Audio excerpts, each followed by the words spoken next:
இருப்பீங்க. திடீர்னு வந்து உதயண்ணா வாழ்கம்பிங்க, திடீர்னு சீமானண்ணா வாழ்கம்பிங்க.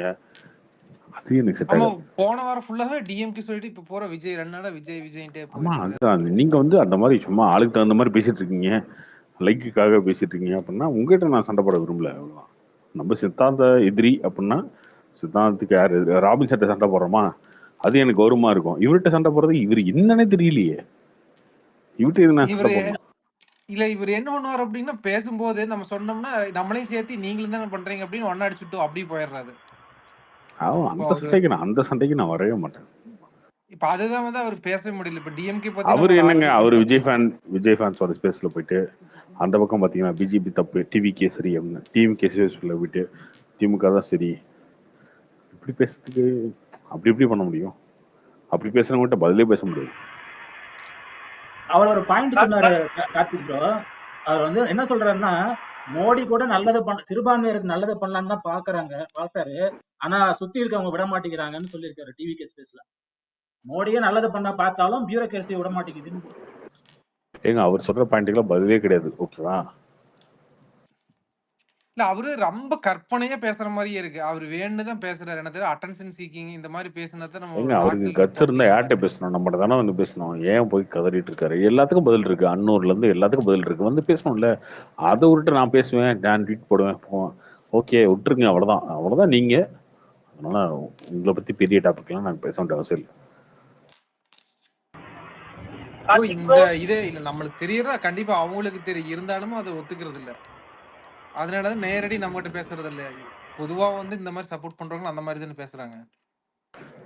நீங்க ஒரு ஜென்யூனா ஒரு டவுட் இருக்கு அப்படின்னா அவங்ககிட்ட வந்து கேட்கல. எனக்கு ஆல்ரெடி அதுக்கு பதில் தெரியும். பட் இருந்தாலும் பாத்தீங்கன்னா நான் வந்து உங்களுக்கு எது அப்போஸ் பண்ணி பேசிட்டே இருக்கணும். அப்ப உங்ககிட்ட பேசுனா நீங்க கவுண்டர் கொடுப்பீங்க. அதனால உங்ககிட்ட பேசுனா வெளியில போய் பேசுனா உங்களுக்கு ஈஸியா சொல்லிட்டு இருக்கலாம், ஏதாவது பேசிட்டே இருக்க வேண்டியதுதானங்க. அந்த மாதிரி தான் பண்ணிட்டு இருக்கிற மாதிரி.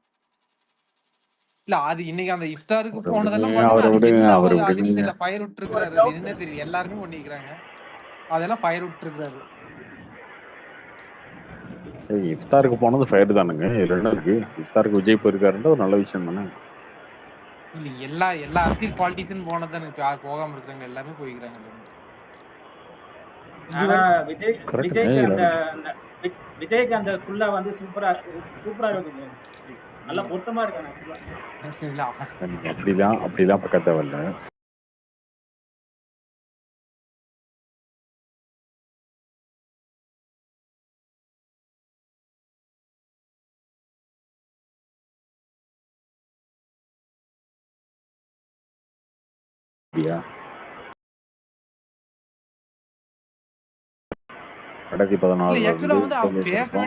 இப்ப வந்து வாங்கிட்டு இருக்காங்கல்ல. அத வந்து எடப்பாடியால பண்ண முடியல, விஜயகாந்தால பண்ண முடியல, யாராலையும் பண்ண முடியல. அதுல வந்து நீங்க என்னங்க ஒரு தொகுதியில வந்து மீட் பண்ணுங்க யாரோ ஒருத்தருக்கு. யாரு ரொம்ப கத்தடிக்குது? ஜேபி மீட் பண்ணுங்க. சுகில் உழுதா? கணேஷன் ஒருத்தர் இருக்காரு, அவர்தான் நினைக்கிறேன்.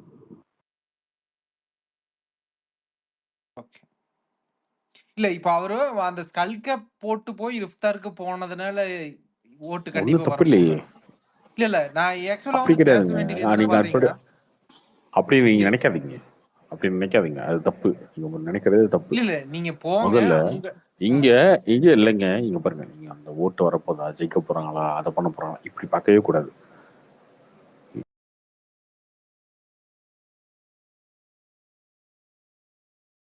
எல்லா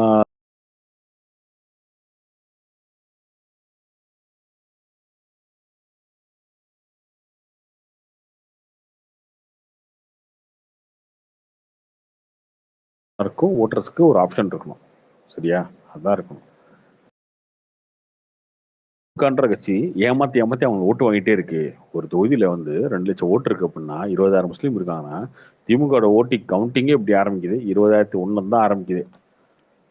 20,001 அவனுக்கு பிடிக்கல, அதெல்லாம் தேவையில்லை.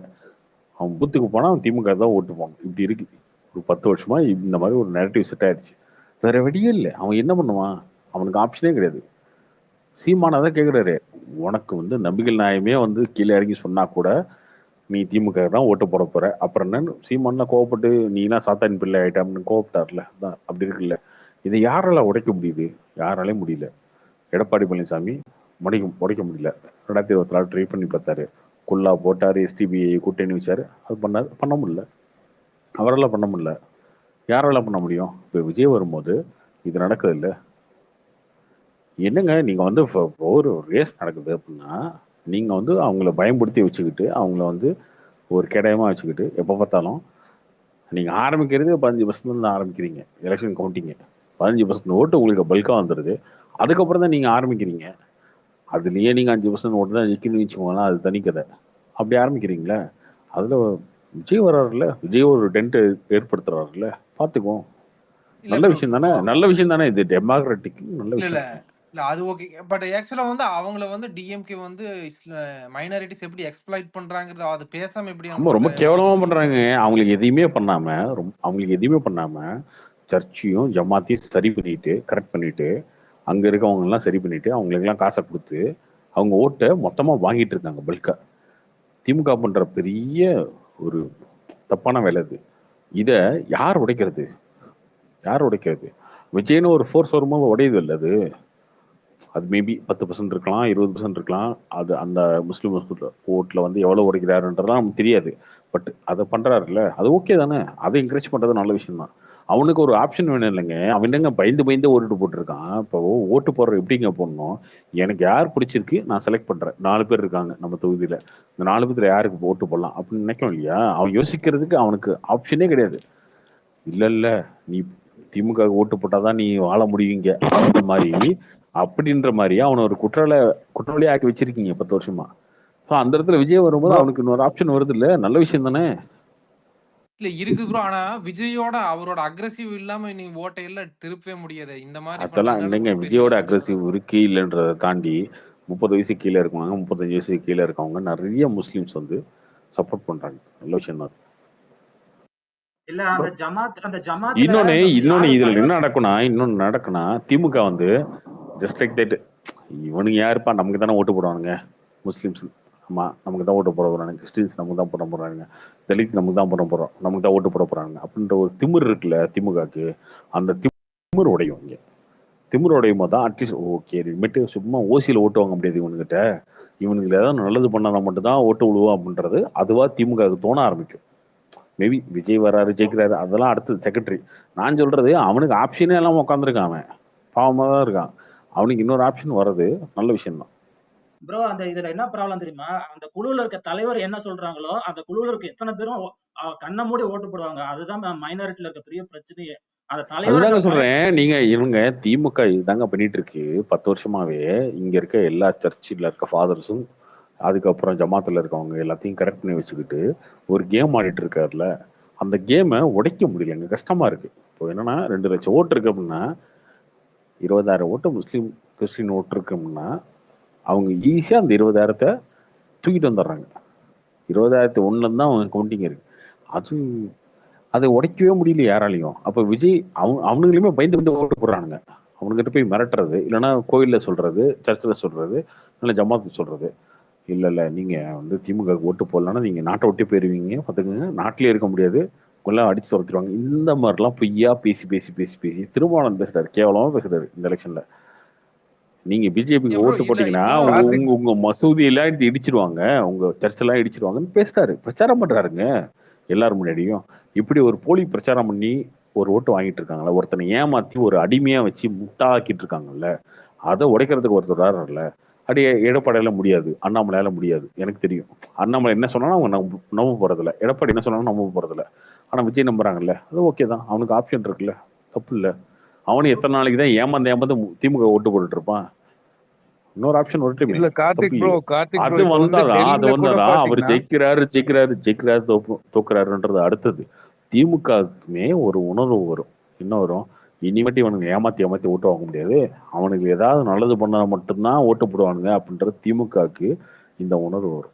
ஏதோ ஒரு வகையில் ப்ரோ நல்லா இப்போ நடக்கும். இப்ப ராபின்சன் மாதிரி நல்லா படிச்சவங்க நாலேஜபிளா ஒர்க்ல வெளிய இருக்கிறவங்களே அவங்களே வந்து கன்வெர்ட் பண்ண முடியல. அவங்களே வந்து டிஎம்கேக்கு இந்த அளவுக்கு இருக்கும்போது நீங்க எப்படி நார்மலா வந்து இவங்க ஜமாத்த மீறி ஓட்டு போட வச்சிருவீங்க? அப்படிங்கிற ஒரு இருக்குல்லங்க யாருமே யங்ஸ்டர் விஜய் அதுதாங்க சொல்றேன். யங்ஸ்டர் வந்து ஜமாத்துக்கும் கட்டுப்பட மாட்டான், அப்பா அம்மாவுக்கும் கட்டுப்பட மாட்டான். சரியா? நான் சொல்றது எல்லாமே அந்த 35 வயசுக்குள்ள இருக்கவன். அவன் யாருக்குமே கட்டுப்படாதவன். அவன் வந்து ஜமாத்லயோ சர்ச்லயோ சொல்றதெல்லாம் அவன் கேட்க மாட்டான். நீங்க வந்து விஜய் சாத்தான், விஜய் ஒரு சாத்தான் அப்படின்னு நீங்க வந்து சர்ச்சில் பண்ணுவீங்க, பிரச்சாரம் பண்ணுவீங்க. விஜய் ஒரு சாத்தான், விஜய்க்கு ஓட்டு போடக்கூடாது. அவன் சொல்லுவான், ஐயோ எங்களுக்கு தெரியும் எங்க தளபதி பத்தி, நீ வாய முடியாமா. இதுதான் இல்ல நடக்கும். கார்த்திக் ப்ரோ, இப்போ டெல்லியில விஜய் பாத்தீங்கன்னா பிஜேபி விஜயால மட்டும்தான் இதை உடைக்க முடியும் அப்படின்னா அவருக்கு தான் இந்த அடையாளமும் கிடையாது. அதனால ஓகே தான், நல்லது தானே. இன்னொன்னு அவர் உடைச்சு ஜெயிச்சிருவாருன்னு நான் சொல்ல விரும்பலைங்க. அவர் உடைச்சிருவாரு, திமுக இது முஸ்லீம் ஓட்டு கிறிஸ்டின் ஓட்டுலாம் வாங்கிடுவாரு ஜெயிச்சிரு, அதெல்லாம் சொல்ல. அப்படி உடைச்சிருவாருன்னு தெரிஞ்சாவது நல்லது பண்ண ஆரம்பிப்பானுங்களே. இது வரைக்கும் நீங்க ஏமாத்தி ஏமாத்தி ஓசில ஓட்டு வாங்கிட்டு இருந்தானுங்களே. இப்பயாவது ஒரு பயம் வரும்ல, ஐயோ இவனுக்கு மாறி போயிடுவானுங்க போல இருக்கு, இவனுக்கு ஏதோ ஒன்று பண்ணதான் ஓட்டு போடுங்க. ஏதங்க அந்த சமுதாயம் டோட்டலாவே பின்தங்கி தாங்க இருக்கு. அவங்களுக்கு பெருசா அவங்க கண்டுக்கிறதே இல்லை. ஏதோ ஓகே நமக்கு தான் ஓட்டு போட போறான் இவன் ஒரு ஆளா, அந்த மாதிரி தான் டீல் பண்ணிட்டு இருக்கானுங்க. திருமாவளவன் எப்படி திமுக கூட்டணி டீல் பண்ற மாதிரி அந்த மாதிரி தான் பண்ணிருக்காங்க. இவங்களுக்காவது கொஞ்சம் அது வரணும், இல்லைன்னா அடுத்த வர கட்சிக்கு அது வரட்டும், தப்பு இல்லையே. இல்ல கார்த்திக் ப்ரோ, இப்ப பாத்தீங்கன்னா டெல்லியில கூட பாஜக வந்து முஸ்லிம்ஸ் வந்து நிறைய இருக்கிற அந்த இதுல வந்து ஜெயிச்சிருக்காங்க. சோ இது வந்து அந்த தனி மனித அறியாமைனால கூட இருக்கலாம்ல. சோ சொசைட்டி மாறிட்டு இருக்கு. சோ அவங்களும் மாறுவாங்கல்ல. சோ இப்ப தமிழ்நாட்டுல மட்டும்தான் இப்படி அவங்களும் இருக்கா மாறுவாங்க, இப்படி இருக்குன்னு அவங்களுக்கு நினைக்கிறீங்களா? ஆப்ஷன் கொடுக்கும்போது மாறுவாங்க ப்ரோ. அவங்களுக்கு ஆப்ஷன் கொடுக்கும்போது மாறுவாங்க. இல்ல ப்ரோ, அஸ்ஸாம எடுத்துக்கங்க. ஏங்க அஸ்ஸாம், கம்ப்ளீட்டா இல்லைங்க, கோவா இங்க கம்ப்ளீட்டா எல்லாமே இல்லைங்க, தலித் இல்லைங்க, கம்ப்ளீட்டா தலித் இல்ல ஓட்டு எல்லாமே வந்து ஒரு காஷ்மீர்லயே ஒன் சைடா பாத்தீங்கன்னா இருந்துச்சு. பாஜக ஓட்டு ஓகேவா? போடுறாங்க ப்ரோ. காஷ்மீர்லயே அதாங்க பாத்தீங்கன்னா சொல்றேன், பாஜக ஓட்டு அதாங்க போடுறாங்க ப்ரோ சொல்றேன். அதுதான் முஸ்லிம்ஸ். அதுதான் ஆப்ஷன் கொடுக்குன்றேன். இப்போ பாஜக ஓட்டு போட்டிருக்காங்க, முஸ்லிம்ஸ் ஓட்டு போட்டிருக்காங்க. எல்லாருமே ஒரு ஆப்ஷன் தான் உங்களுக்கு. எல்லாருமே பேசுங்க, எல்லாருமே சொல்லுங்க. ஆனா திமுக இவங்க சும்மா ஓசி ஓட்டா நினைச்சிட்டு இருக்காங்க இல்லையா இத்தனை வருஷமா. அது வேணான்ற, அது வேண்டாம், அதை உடையிட்டும், தப்பு இல்லை. தலித்தை வந்து இப்ப இல்ல திருமாவளவன் இந்த ஒரு தலித் இந்த இல்ல தலைவர், இது இல்ல திருமாவளவன் இந்த நிக்கிற மாதிரி பக்கம் ஓட்டு போடணுமா? நான் என்ன கேனேன், நீ வந்து எம்பி சீட் வாங்கிட்டு நீ சொத்து வாங்கிட்டு போயிட்டு இருப்ப, நான் உனக்கு ஓட்டு போட்டுட்டே இருக்கணுமா? நீ என் பிரச்சனையும் பேச மாட்டேன், எனக்காகவும் பேச மாட்டேன், எதுக்கு என் ஜாதி ஓட்டு எனக்கு உனக்கு போடணும் அப்படின்ற ஒரு ஆப்ஷன் வரணும் இல்ல உனக்கு? அடுத்தது வரணும் இல்ல? ஏன் சவுத்துல மாறுறாங்க இன்னைக்கு? சவுத்துல இருக்க ஓட்டெல்லாம், செல் காஸ்ட் ஓட்டெல்லாம் ஏன் மாறுது இல்ல? திருமாவளவனா அங்க போய் பிரச்சாரம் பண்ண முடியலையே, அப்புறம் என்ன? அப்படியே ஆப்ஷன் வந்துட்டே தானே இருக்கணும். அதுதான் நல்ல நல்ல விஷயம் தானே. விஜய் வர்றது, இந்த மாதிரி பேசுறது. நீங்க எப்ப பார்த்தாலும் வந்து சர்ச்சில் வந்து மசூதியில போய் உக்காந்துக்கிட்டு பேசுறது. நாங்க வந்து ரம்ஜானை பத்தி பேசினா ஒருத்தருக்கு யாருக்கோ ஒரு எரியும். நிச்சயமா என்ன நீங்க என்னத்தையாவது ஒரு டைலாக் அடிச்சுட்டு ஓட்ட வாங்கிட்டு இருந்தீங்க இத்தனை நாள். இப்போ இன்னொருத்தர் வராரு, ஓகே பார்த்துக்குவோம். அவரு நல்லது செய்யறாரு, நீங்க நல்லது செய்யறீங்கன்னா போட்டி போட்டுக்கோங்க. எல்லாரும் சத்தியம் வாங்கிடுவாங்க ஜி. மொத்தமா சத்தியம் வாங்கி கரெக்டா ஓட்டு போட்டுருவாங்க மஜித்ல எல்லாம். அது நடக்கும். ப்ரோ அரசியல் வேணாம் ப்ரோ. ஏங்க ப்ரோ இது அதெல்லாம் திமுக வந்து பகல் கணக்கு காணிட்டு இருக்குங்க. அதெல்லாம் கிடையாது. இன்னைக்கு வந்திருக்குல்ல, அவர் போறாரு நிக்கிறாரு, அவ்வளவு கூட்டம் வருது. அதுக்கப்புறம் ராயப்பேட்டை பிரிட்ஜில் நிக்கிறாங்க, வெளில நிக்கிறாங்கல்ல. எல்லாத்தையும் சத்தியம் வாங்கிடுவீங்களா? எல்லாரும் உங்களுக்கு ஓட்டு போட்டுருவாங்களா? எல்லார்ட்டையும் முடியாது. நம்ம அந்த சர்ச்சில் மஜித்ல நடக்கிற கூட்டத்துல சத்தியம் வாங்கிடுவாங்க.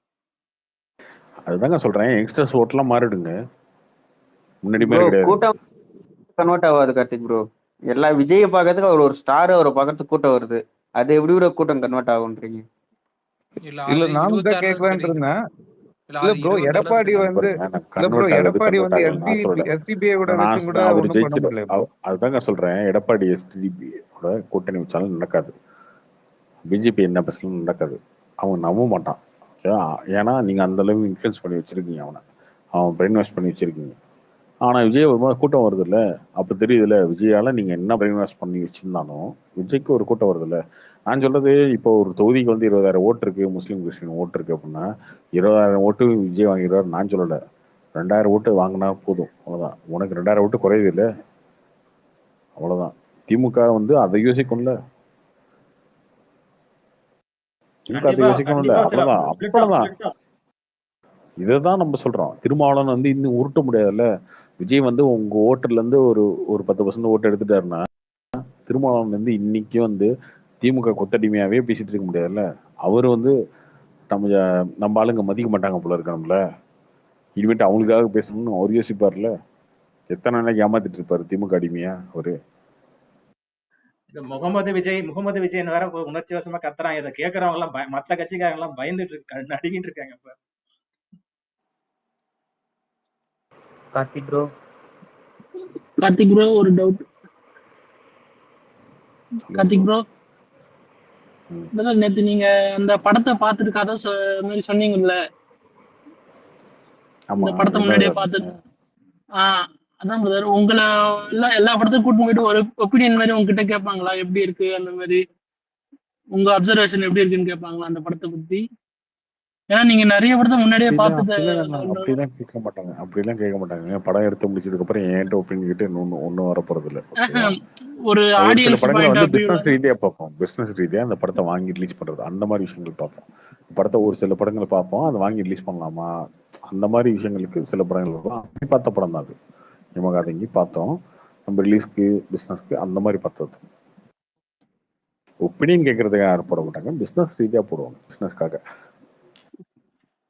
கார்த்திக் ப்ரோ கிங்ஸ்டன் பாத்தீங்களா?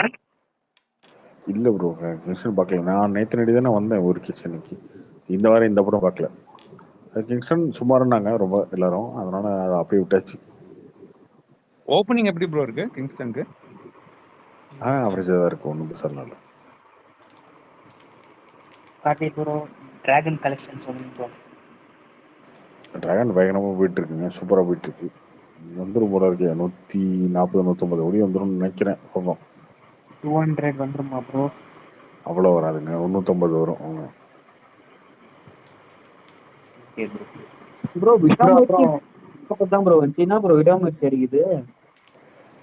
எது விடாமுயற்சி 140 நம்ம தான் வந்துச்சுன்னு சொன்னாங்க.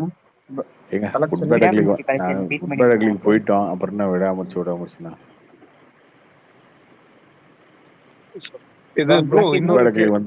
இன்னொரு கேள்வி. குட் பேட் அக்லிக்கு அப்புறம் இல்ல, குட் பேட் அக்லிக்கு அப்புறம் ஆதிக் தான் பண்றாருன்னு சொன்னாங்க ப்ரோ. உண்மையா? சிவா கொஞ்சம் வெயிட் பண்ண சொல்லியிருக்கிற மாதிரி சொன்னாரு.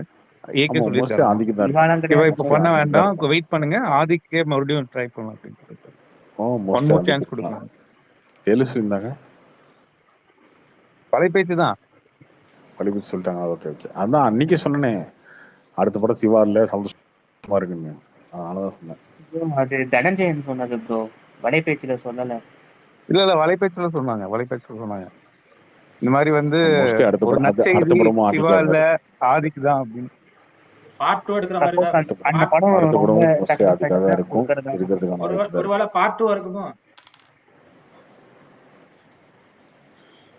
இல்ல அஜித் கொஞ்சம் அப்செட்டா இருந்ததாகவும், இந்த மாதிரி டீசர் வந்து பயங்கரமா இந்த 3.5 கோடி பேர் பார்த்தனால ரொம்ப ஹாப்பியா இருக்கிறனாலும், அதாவது நெக்ஸ்ட் வந்து ஆதிக்கே பண்ணல, எதுக்கு சிவாக்கு போயிட்டு, ஏன்னா ஃபேன்ஸுக்கே பிடிக்கல அப்படின்னு சொல்லி அஜித் வந்து டிசைட் பண்ணிருக்கிறதா சொன்னாங்க.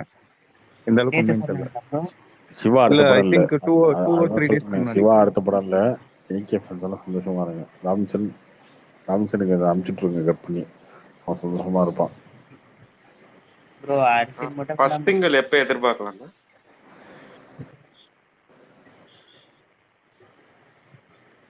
ஹலோ கேக்குதா?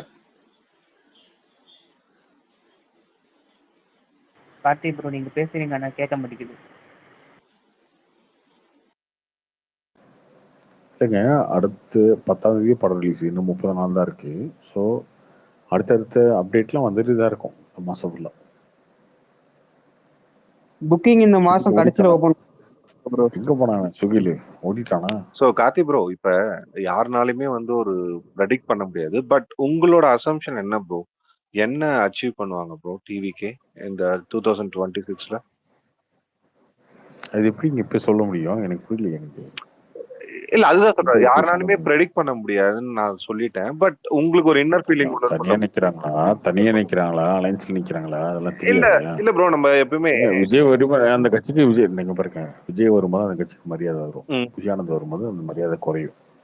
விஜய் 100 ஓட்டை சேர்த்துறாரு அப்படின்னா புஷியானந்த் இந்த பக்கமா வந்து எண்ணெய் கடையில எண்ணெய் விற்கிற மாதிரி விஜய் அந்த பக்கம் 100 ஓட்டு 200 ஓட்டு வாங்குவாரு. புஷியானந்த் இந்த பக்கம் 20 ஓட்டு 30 ஓட்டுன்னு இந்த பக்கம் கழட்டி விட்டுட்டு இருப்பாரு. இல்ல ப்ரோ, பெரிய பிரச்சனை இருக்கு எப்பயுமே. ஒரு பெரிய அது இவங்க சொன்ன சண்டைக்கு வந்துருவாங்க, அதுல கிடையாது. இந்த கட்சியோட இமேஜே கெடுக்கிறதுக்கு அவருக்கு கூட்டம் இருக்கு. அதுக்கு அதை ஒண்ணுமே பண்ண முடியாது. அது விஜயுமே கண்டுக்காம இருக்காரு.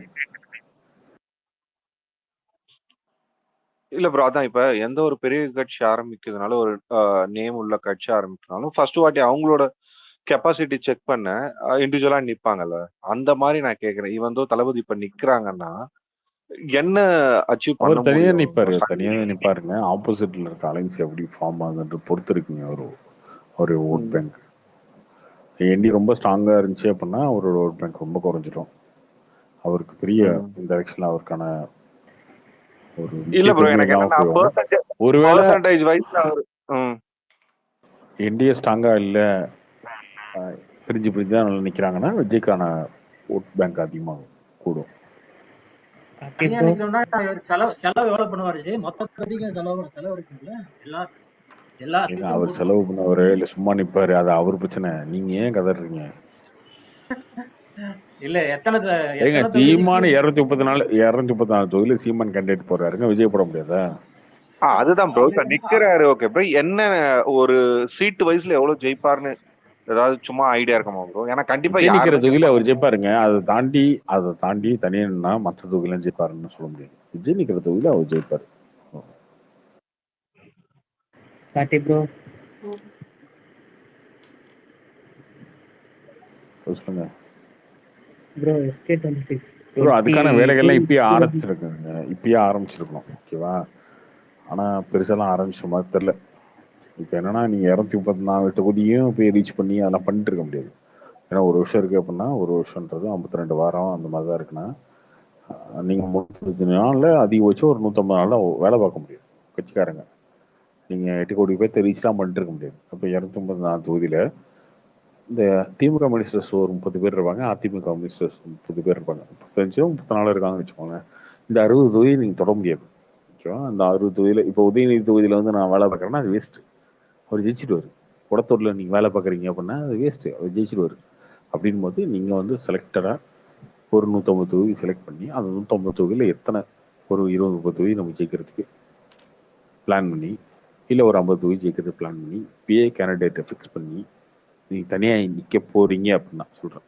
தனியா நிக்க போறீங்க அப்படின்னா இப்பயே அந்த தொகுதியில் அவங்க தான் நிக்க போறாங்கன்னா அவங்களை பிரபலப்படுத்தி இந்த மாதிரி வேலைலாம் பார்க்கணும். அதை பார்க்குற மாதிரி தெரியலையே. ரொம்ப அவங்க ரொம்ப ரொம்ப ரொம்ப ஜாலியாக தானே இருக்காங்க. ஓகே 84 1984 அப்படின்னு பேசிட்டு இருக்காங்க. அப்புறம் என்ன பண்ண முடியும்?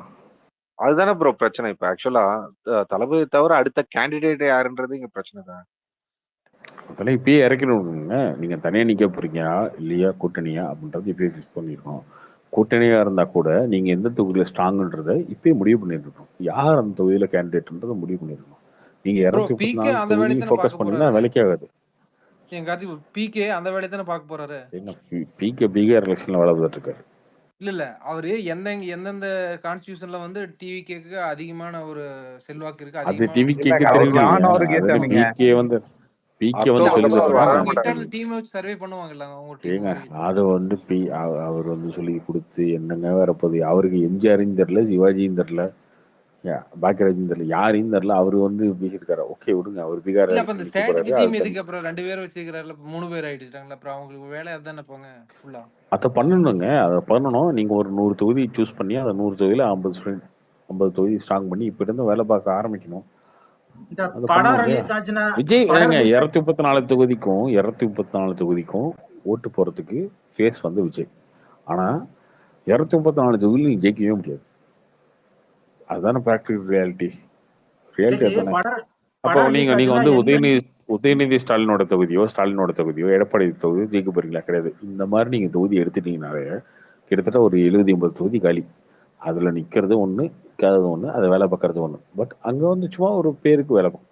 நீங்க ஃபோக்கஸ்டா இந்த தொகுதியெல்லாம் நமக்கு ஸ்ட்ராங்கா இருக்கு, இதுக்கெல்லாம் வேலை பார்க்கணும் அப்படின்றது லிஸ்ட் எடுத்து அதை வேலை பார்த்துருக்கணும். ஆனா இவங்க இன்னுமே அதான் ஸ்டார்ட் பண்ணாமலே இருக்காங்க. திமுக ஆல்ரெடி பணமே இல்ல ஒரு வருஷமா இந்த மாதிரி எந்த ப்ராசஸ்மே பண்ணாமே வச்சிருக்காங்க. எதுவுமே பண்ணல இது வரைக்கும். இந்த மாதிரி ப்ரோ மாவட்ட ரீதியா வந்து போறதுன்னு சொல்லிருக்காருல ப்ரோ.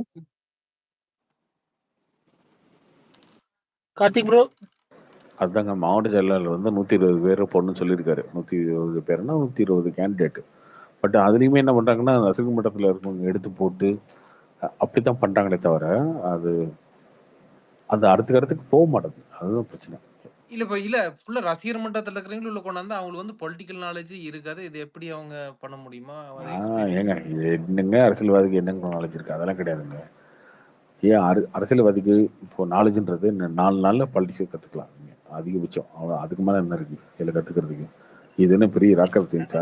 இந்த எலெக்ஷன் முடிஞ்சு இவன் எப்படி ஏமாத்தலாம், எப்படி ஓட்டு வாங்கலாம், எப்படி காசு கொடுக்கலாம், இதுதானே கத்துக்கணும். அவ்வளவுதான்.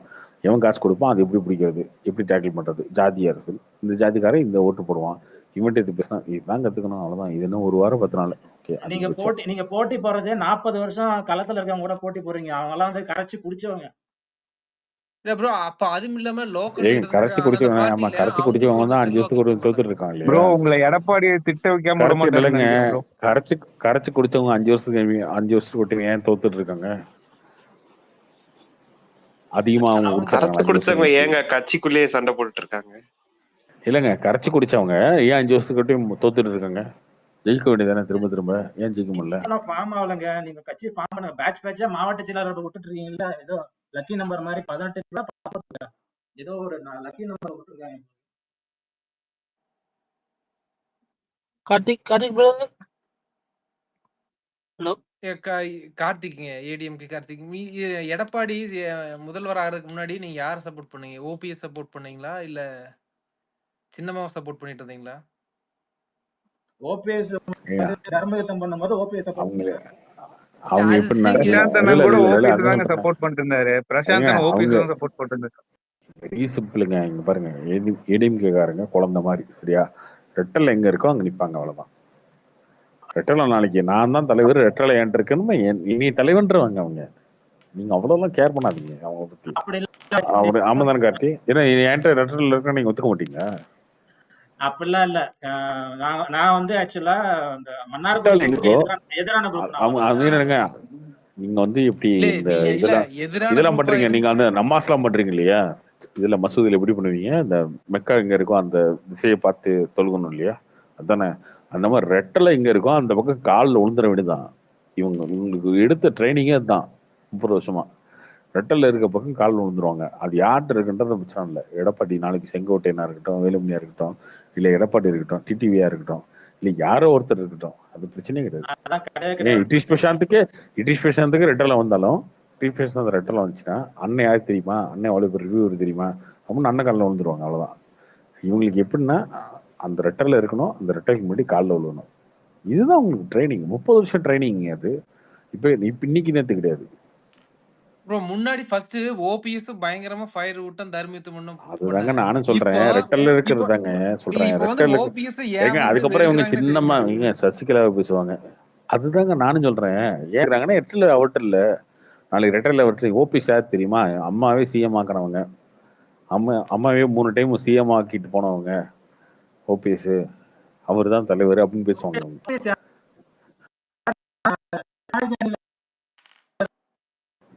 அந்த கட்சி ஒரு ராணுவ கட்டுப்பாட்டோட இருக்கு கட்சிங்க. ரெட்டால பக்கம் குனிஞ்சிடணும், அவ்வளவுதான். அந்த கட்சியோட ஃபர்ஸ்ட் ஃபார்முலா. ஃபர்ஸ்ட் அந்த இதை சொன்னாங்கன்னா மிலிட்டரியில சொல்லுவாங்களா, ஒபே தி ஆர்டர், அந்த மாதிரி ரெட்டால பக்கம் குனிஞ்சிரு, அவ்வளவுதான் அவங்களோட ஆர்டர். நாளைக்கு தீபாக்கு வந்தா கூட, தீபா இருக்காங்களே அந்த இவங்க ஜெயலலிதாவோட அண்ணன் பொண்ணு, தீபாக்கு வந்தா கூட தீபா முன்னாடி இல்ல அவங்க தீபாவுக்கும் கொஞ்ச நாள் ஃபயர் விட்டுருந்தாங்க. அதுதாங்க நானும் சொல்றேன். ஏங்க ஏடிஎம்கே காரங்களை பத்தி நீங்க அதெல்லாம் பெருசா கேர் பண்ணவே தேவையில்லைங்க. அவங்க ரெட்டல் எங்க இருக்கோ அந்த பக்கம் நின்றுவாங்க. Very simple. அவங்க கார்த்திக் ப்ரோ சொல்லுங்க ப்ரோ. கார்த்திக் ப்ரோ, இப்ப பிகே இருக்காருல்ல, அவர் வந்து டிஎம்கே போன வாட்டி வேலை செஞ்சாரு. ஆமா ஆமா ஆமா 2021 திமுக வேலை செஞ்சாரு. அவங்க வந்து விஜய் இது பண்றதுக்காக எப்படி விஜயகாந்த் தனியா எடுத்துட்டு போனாங்களோ அதே மாதிரி விஜய் பண்றதுக்காக பிகே இது அனுப்பியிருப்பாங்களா பிரதர்? அந்த மாதிரி திமுக அனுப்பிடுங்களா? அப்படிலாம் அனுப்ப மாட்டாங்க. அனுப்பியிருக்க மாட்டாங்க. அதெல்லாம் வாய்ப்பு இல்லை. ஆ. ஸ்லீப்பர் செல் ஆதோ ஒரிஜினா இருக்குல்ல, ஆதோ ஒரிஜினா ஆ, ஸ்லீப்பர்ஸ் இல்லை, அந்த மாதிரிலாம் இருக்காதுங்க. ஆதோ ஒரிஜினா வந்து இது வைகோ ரோட். இது அரேஞ்ச் பண்ணுறது எல்லாமே அரேஞ்ச் பண்ணுறது அவர் தான். வெஸ்ட் பெங்காலில் வந்து மம்தாவுக்கு அரேஞ்ச் பண்ணதும் இவங்க தான், மார்டினோட குரூப் அவங்க தான் பண்ணாங்க. அதுக்கப்புறம் மற்ற ஸ்டேட்லேயே அவங்க தான் பண்ணாங்க. பிகே என்ன 10 எலெக்ஷன் ஃபேஸ் பண்ணியிருக்காருங்க, அதில் 9 எலெக்ஷன் வந்து சக்ஸஸ் ஆயிருக்காரு. ஆனால் 9 எலெக்ஷனுமே பியூட்டி என்னன்னா, ஒரு கட்சிக்கு ஒர்க் பண்ணுறாருல, திரும்ப அந்த கட்சிக்கு ஒர்க் பண்ணியிருக்க மாட்டார். அதோட டிபேட். ஏன்னா அவரே டைம் பண்ணிக்குவாரு அந்த கட்சியோட வெற்றி அவங்களுக்கு இது நாங்கள் தான் ஜெயிக்க வச்சோம்னு. அதுக்கப்புறம் அந்த கட்சி என்ன பண்ணுவாங்கன்னா, இல்லை தம்பி நீங்கள் கிளம்புங்க நாங்கள் பார்த்துக்கிறேன்னு அனுப்பிச்சுட்ருவாங்க. இவங்க வெஸ்ட் பெங்காலுக்கு மம்தா ஒர்க் பண்ணுவாங்க. மம்தா இன்னைக்கு 3 டைம் ஜெயிச்சு தான் சிஎம் இருக்காங்க. இவங்க போய் என்ன சொல்றாங்க, மம்தா நான் தான் ஜெயிக்க வச்சுன்னு பேசுவாங்க. அந்த மாதிரி கோவம் வந்துடும். ஏன்டா டேய், நான் 3 எலெக்ஷன் ஃபேஸ் பண்ணி 3 டைம் சிஎம்மா இருக்கேன். நீ நடுவில் வந்து எனக்கு வேலை பார்த்த, நீ ஒன்னால நான் சிஎம் ஆனா சரி கிளம்புடா, நீ இல்லைன்னா அப்படி வந்துடும். மோடிக்கு இவங்க 2014 ஒர்க் பண்ணாங்க, 2014 ஒர்க் பண்ணாங்க. அதுக்கப்புறம் 2014க்கு அப்புறம் 2019, 2024, அதுக்கப்புறம் இன்னைக்கு கிட்டத்தட்ட அதுக்கப்புறம் ஸ்டேட்லாம் அதிகமாகி ஒரு ஸ்டேட்லயும் பிஜேபி வந்துட்டே இருக்கு. யார் ஒர்க் பண்ணாங்க? பிகே ஒர்க் பண்ணாரா? இங்க கிடையாதுல்ல. அப்புறம் என்ன, பிகே ஒர்க்ல தான் பிஜேபி வளர்ந்துச்சா நீங்க? அவர் இங்க ஒர்க் பண்ணாங்க, 2014 ஒர்க் பண்ணாங்க. ஓகே, அதுக்கப்புறம் தாங்க பிஜேபி வளருது இங்க. அப்ப பிகே எல்லாம் எப்படி வளருது? கார்த்திக் ப்ரோ பிகே எல்லாம் எப்படி வளருது? நெக்ஸ்ட் குதிரையில சவாரி நீங்க வந்து பஞ்சாப்ல சொல்றீங்க அப்படின்னா, பஞ்சாப்ல நீங்க ஒர்க் பண்ணதுக்கு அப்புறம் ஆமத்து வளர்ந்து போச்சு அங்க. அப்போ உங்க ஸ்ட்ராட்டஜி எல்லாமே எப்படி இருக்குன்னா, எதிர்கட்சியை வளர வைக்கிற ஸ்ட்ராட்டஜி தான் இருக்கு. ஏன்னா ஃபேக்கான ஐடியாஸ், ஃபேக்கான ப்ராமிஸ். நீங்க நீட்டை ஒழிக்கிறீங்க அப்படின்னு சொல்லி திமுகக்கு நீங்க நெருக்கடி கொடுத்து உட்காந்துருக்கீங்க இந்த எலெக்ஷன்ல. உங்களுக்கு தெரியும் நீட்டை ஒழிக்க முடியாதுன்னு.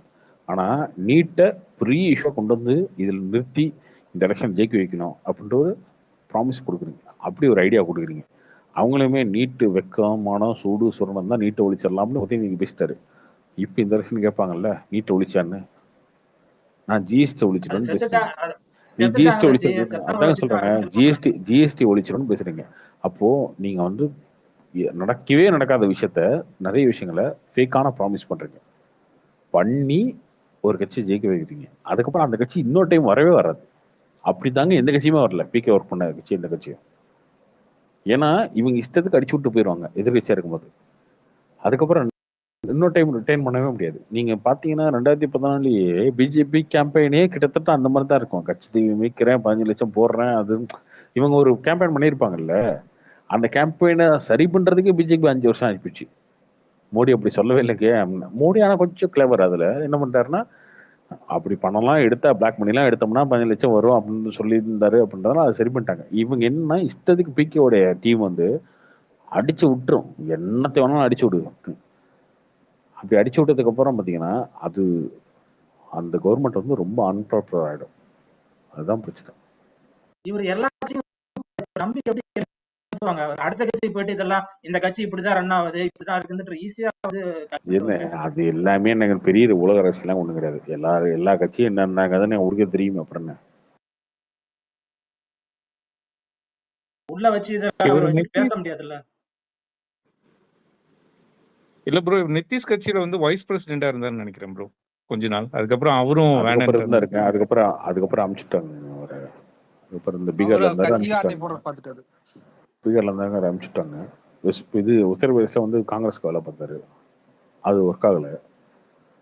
ஸோ எல்லா இடங்களுமே இந்த பிரச்சனை, எல்லா இடங்களுமே பிரச்சனைனா, எல்லா இடத்துலையும் என்ன பிரச்சனைனா, நிறைய இடங்கள்ல அந்த கட்சிக்கே ஒரு ஆப்போசிட் கட்சிக்கு ஆன்டி இன்கம்பன்சி இருக்கும். அதுக்கு தகுந்த மாதிரி ஒரு கட்சியை செலக்ட் பண்ணி ஒர்க் பண்ணுவாங்க. இவங்க ரொம்ப ஃபேக்கான ப்ராமிஸ்லாம் கொடுத்து அதை வந்து நெகட்டிவ் செட் பண்ணி இந்த மாதிரி அதை ஈஸியாக வந்து ஆடியன்ஸ் ரீச் பண்ணுற மாதிரி பண்ணுவாங்க. பட் அந்த கட்சி அதில் மாட்டிக்கும், அவ்வளோதான். அதை மாட்டி ஒரு 5 வருஷம் கழிச்சு நீங்கள் வந்து நீ தெத்து கட்சியோட பெட்ரோல் ப்ரைஸை குறைக்கிறேன், நீங்கள் வந்து கரண்ட் பில்லை குறைக்கிறேன், எல்லாருக்கும் வேலை கொடுக்குறேன், கோல்டு லோனே வந்து நீங்கள் போய் தங்க வைங்கம்மா, அம்மா நீங்கள் போய் தங்க இருந்துச்சுன்னா நீங்கள் பேங்க்ல போய் அடகு வச்சிருங்க, நம்ம கவர்மெண்ட் வந்துடும், வந்ததுக்கப்புறம் அப்படியே எல்லாத்தையும் தள்ளுபடி பண்ணிடும், வாங்கிடும். இப்படிலாம் போய் சொல்ல வச்சிருது, இஷ்டத்துக்கு போய் சொல்ல வச்சிருது எல்லாத்தையும். அப்போ ஓட்டு படத்தான் செய்வான். ஆனா அடுத்த எலெக்ஷன்ல அது தெரிஞ்சதுதான் பிஜேபி 2014 இவங்கெல்லாம் அனுப்பிச்சு விட்டு எல்லா இடத்துலயுமே அவங்க ஸ்ட்ராட்டஜி வச்சுக்கிறாங்க. அவ்வளவுதான். இல்ல இப்ப டெல்லியில வந்து இவர் போனது,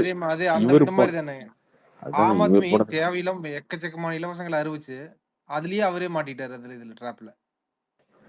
இவங்க போனதுக்கு அப்புறம் தாங்க பிஜேபி வளர்ந்துச்சு. ஐபேக் போனதுக்கு அப்புறம் தான் பிஜேபி வளர்ந்துச்சு. சொல்லப்போனா மம்தாவே ஐபேக் போனதுக்கு அப்புறம் இந்த எலெக்ஷன்ல அதிகமான சீட்டு ஜெயிச்சிச்சு. மொத்தம் இல்ல திமுக பிகே வந்து இவங்க என்ன ஐபேக்ல இல்ல செஞ்சுட்டாங்கன்னா ப்ரோ, 200 தொகுதி தனியா தானே இருக்காரு. 200 தொகுதி 200 அதாவது ஆக்சுவலா திமுக வந்து 200 தொகுதி ஜெயிக்கும்னு சொல்லிட்டு இருந்தாங்க எல்லாரும் 2021 வயசுல. கிட்டத்தட்ட அந்த மாதிரி தான் இருந்துச்சு. ஏன்னா எடப்பாடி மேல பயங்கரமான நெகட்டிவிட்டி தான் இருந்துச்சு. அதை கொண்டு வந்து நிறுத்தி 160ல 167 நிறுத்துனது வந்து பிகேவோட சாமர்த்தியம் தான். அவரால பெருசாலாம் வந்து இம்பாக்ட்லாம் கிரியேட் பண்ணி அப்படியே அவருக்கு தான் தெரியவே மாட்டேங்குது. சிவாஜி கணேசன் தெரியல எதுவும் தெரியல. அந்த மாதிரி அவரால் அதெல்லாம் பண்ண முடியாதுங்க. அவர் என்ன முட்டாள்தனமா ஒரு ஆள் சொல்றாருங்க. நானும் விஜய் எப்படின்னா ஒண்ணுமே இல்லாம போயிடுவோம், இல்லைன்னா சூப்பரா அடிச்சு ஜெயிச்சிடும். அது எப்படி அப்படி ஒருத்தர் எப்படி இங்க அரசியல் இருக்க முடியும்? எனக்கு புரியல. ஒண்ணு இந்த படம் ஹிட் ஆச்சுன்னா ஹிட்டு, இல்லைன்னா ஃபிளாப்பா? அப்படியா? இல்ல அது அதுதான வாய்ப்புங்க. இல்ல ஒன்னா ஜெயிப்போம் இல்லைன்னா தோப்போம். அப்படி 2 தான் இருக்க அப்படி போகுது அதுதாங்க சொல்றேன். பாலிடிக்ஸ்ல. குறுக்க 10% 10% 12% கிடையாதுங்க. ஒண்ணு அடிமட்டத்துல போய் நின்றுவோம், இல்லைன்னா ஜெயிச்சிருவோம் எக்ஸ்ட்ரீமா அப்படின்னு பேசுறாரு. அது அது எப்படி நல்ல பாலிடிக்ஸ்ல ஒரு பேச முடியும்? சேல்ஸ்மேனா வர வேண்டிய ஆளு ஜி. ப்ராடக்ட்டை வித்துருவாரு, பேசியே வித்துருவாரு. அந்த மாதிரி ஆளு பிகே எல்லாம். இல்ல இன்னொன்னு சொன்னாரு ப்ரோ, அது வந்து நான் ஜெயிச்சிட்டேன்னா டோனியை விட நான் வந்து ஃபேமஸ் ஆயிருவேன் தமிழ்நாட்டுல அப்படின்னு ஒரு வார்த்தை போட்டாரு பாருங்க. அதாவது விஜய் ஜெயிக்க வச்சிட்டாருன்னா டோனியை விட ஃபேமஸ் ஆயிருவாராமா தமிழ்நாட்டுல. இல்ல அது எது சும்மா சொல்றதாங்க. அவர் மார்க்கெட்டிங்க, அவரோட அது சும்மா மார்க்கெட்டிங். அது சும்மா ஸ்டேஜ்ல அவருக்கான மார்க்கெட்டிங் சொல்றது. கார்த்திக் ப்ரோ. சொல்லுங்க ப்ரோ. இது கார்த்திக் ப்ரோ இன்னொன்னு கேட்கணும்னு நினைச்சேன். இந்த இது இப்போ ஒன்று ரைடு போயிட்டு இருக்கு இல்லையா டாஸ்மார்க்ல எல்லாம், இது பெருசா யாருமே கவர் பண்ண மாட்டேங்கிறாங்க. ஸோ இது எதை நோக்கி போகுதுன்னு தெரியல.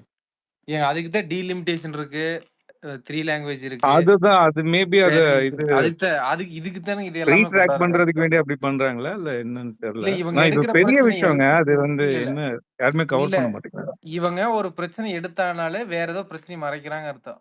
சம்மந்தமே இல்லாம ஒண்ணு எடுக்கிறாங்க அப்படின்னா வேற ஏதோ போயிட்டு இருக்கு, அதை வந்து வெளியில வராம இருக்கிறது தான். இதுதான் வந்து பாலிடிக்ஸ். செந்தில் பாலாஜி ஏன் தெரியுமா? அவர் எந்த தொகுதி திமுக அலைன் பண்ணிருப்பாங்க உங்க பகுதி தான்.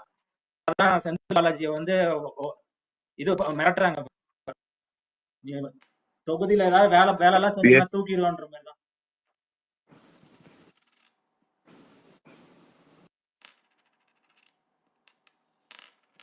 இல்ல நீங்க இந்த மாதிரி எல்லாம் எப்பவுமே வந்து ஒரு ஒரு மண்டலையோ ஒரு தொகுதியோ வச்சிருக்க முடியாது. மக்கள் ஒன்றும் அப்படி ஒன்று இது கிடையாது. நீங்க அப்படி பார்த்தீங்கன்னா நீங்க ஒரு தடவை ஆட்சிக்கு வந்துட்டீங்கன்னா பணத்தை வச்சுட்டு எப்பவுமே சாக வரைக்கும் அங்கேயே ஆட்சியிலே இருந்துட்டு இருப்பீங்களா? அப்படி எல்லாம் முடியாது.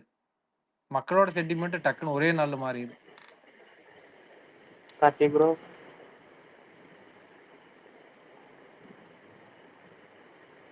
சொல்லுங்க ப்ரோ சூர்யா 45க்கு அப்புறம் வாடிவாசல் பண்றாரா இல்ல வெங்கி அட்லூரி மூவி பண்றாரா அப்புறம்?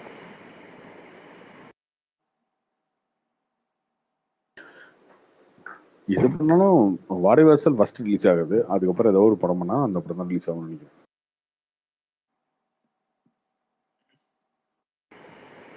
அதுக்கப்புறம் SK26 2018 டைரக்டர் பண்றேன்னு சொன்னாங்க. உண்மையா ப்ரோ அது? 26 25 இந்த படம் 26 வந்து மலையாள இல்ல டேரக்டரா? Bro 2018 director Malayalam Jude director. ஆண்டனின்னு ஒரு டைரக்டர் ப்ரோ. அது எஸ்டிஆர் வச்சு பண்றதா இருந்தது ப்ரோ. அவர் எஸ்டிஆர் அந்த படம் இல்லைன்னு நினைக்கிறேன். இது எஸ்கே உள்ள வராரு போல. ஏஜிஎஸ் பண்றாங்கன்னு சொன்னாங்க வலைபேச்சுல. ஆர்யா வில்லனா பண்றாரு. ஆர்யா வில்லன்.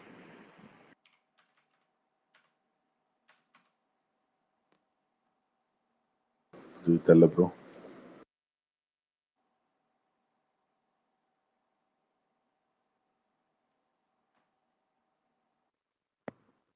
கார்த்திக் ப்ரோ, ஆனா ஏடிஎம்கேல எடப்பாடி பழனிசாமி தான் ப்ரோ அடுத்தது முதல்வருக்கு சீட்டு நிப்பாரு எப்படி மேக்சிமம்.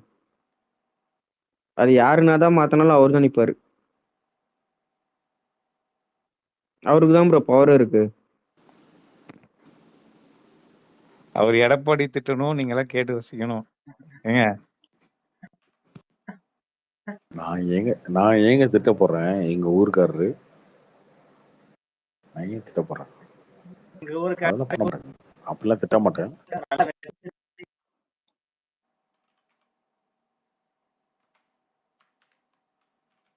இல்லைங்க, ப்ராக்டிக்கல் பாசிபிலிட்டின்னு ஒன்று இருக்கு இல்லையா?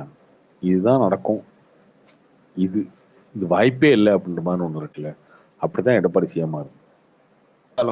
அவரு தான் ப்ரோ அடுத்தது அந்த அளவுக்கு இது இருக்கிற எதிர்க்கட்சி தலைவரா இருந்து திரும்பி அவர் நிக்க போறது அவரு தான் ப்ரோ. மேக்சிமம் ஃபேக்ட் யோசிக்கும் போது அவர் தான் நிப்பாரு நான் என்ன சொல்றேன். அந்த கட்சியில அப்படி அவருக்கு யாருமே முதல்வருக்கு யாருமே நிக்கிறதுக்கு அந்த அளவுக்கு ஒரு பவர் ப்ரியாரிட்டி இல்லையே நம்ம பார்க்கும்போது.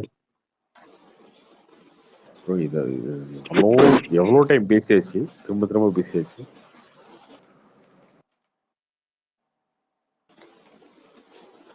இப்போ இடைமுக்கி ஆட்சிக்கு வரணும் அப்படின்னா ஒரே ஒரு விஷயத்தை ஒத்துக்கிறீங்களா இல்லையா? கூட்டணி ஆட்சி தான்ன்றது. அது எடப்பாடியே இப்போ வந்து மேபி கன்ஃபார்ம் பண்ணிட்டாரு ப்ரோ. இப்போ இல்ல நாங்க வந்து திமுக கூட்டணி ஒழிக்கிறதே ஆட்சின்றத எங்களோட ஒத்துக்கிறீங்களா கொள்கை, இல்லையா? பின்னாடி ஆமா, நாங்க சொல்றோம்னு கூட்டணி சொல்லியிருக்காரு. ஆட்சி தான் இல்லைங்க, கூட்டணி ஆட்சி தான் வரும் அப்படின்றத ஒத்துக்கிறீங்களா இல்லையா? அதை ஃபர்ஸ்ட் ஒத்துங்க. அது வந்து எதர் 100% டிவிகே கூட்டணியா 100% இருக்கட்டும் இல்ல பிஜேபி கூட்டணியா இருக்கட்டும், அதை பற்றி என்டிஏ இல்லாட்டி ஒத்துக்கிறீங்களா? விஜய் வந்தா எனக்கு இன்னும் நம்பிக்கை இருக்கு அதிகமா ஆட்சி மாற்றம் வரும்னு. என்டிஏ வந்தா டஃப் ஃபைட். அதான் கூட்டணி ஆட்சின்னு ஒன்று வரும்போது தமிழ்நாட்டில் இவர் சிஎம்மாக இருக்க முடியாது. அவ்வளோதான். அது ஏன் அப்படின்னு கேட்டிங்கன்னா, ஏன் 2004லையும் 2009லையும் ராகுல் காந்தியால் பிஎம் ஆக முடியல அப்படின்னா இதுதான் பதில். இவரை சிஎம் ஆக்கிறதுக்கும் இவரை வந்து தலைவராக நிறுத்துறதுக்கும் கூட்டணி வந்து சேரவன் வந்து நிற்க மாட்டான். ஏடிஎம்கே ஜெயிச்சுட்டா அதுக்கப்புறம் ஆளை மாத்திருவீங்க அப்படின்னு சொல்றீங்க, அப்படிதான் சொல்றீங்க. ஆனா எடப்பாடி முகத்தை காமிச்சுதான் ஓட்ட வாங்க போறாங்க. அது வேணா உண்மை. ஏன் எடப்பாடி ஏதோ கதறாரு, முது பக்கம் திரும்பி நீங்க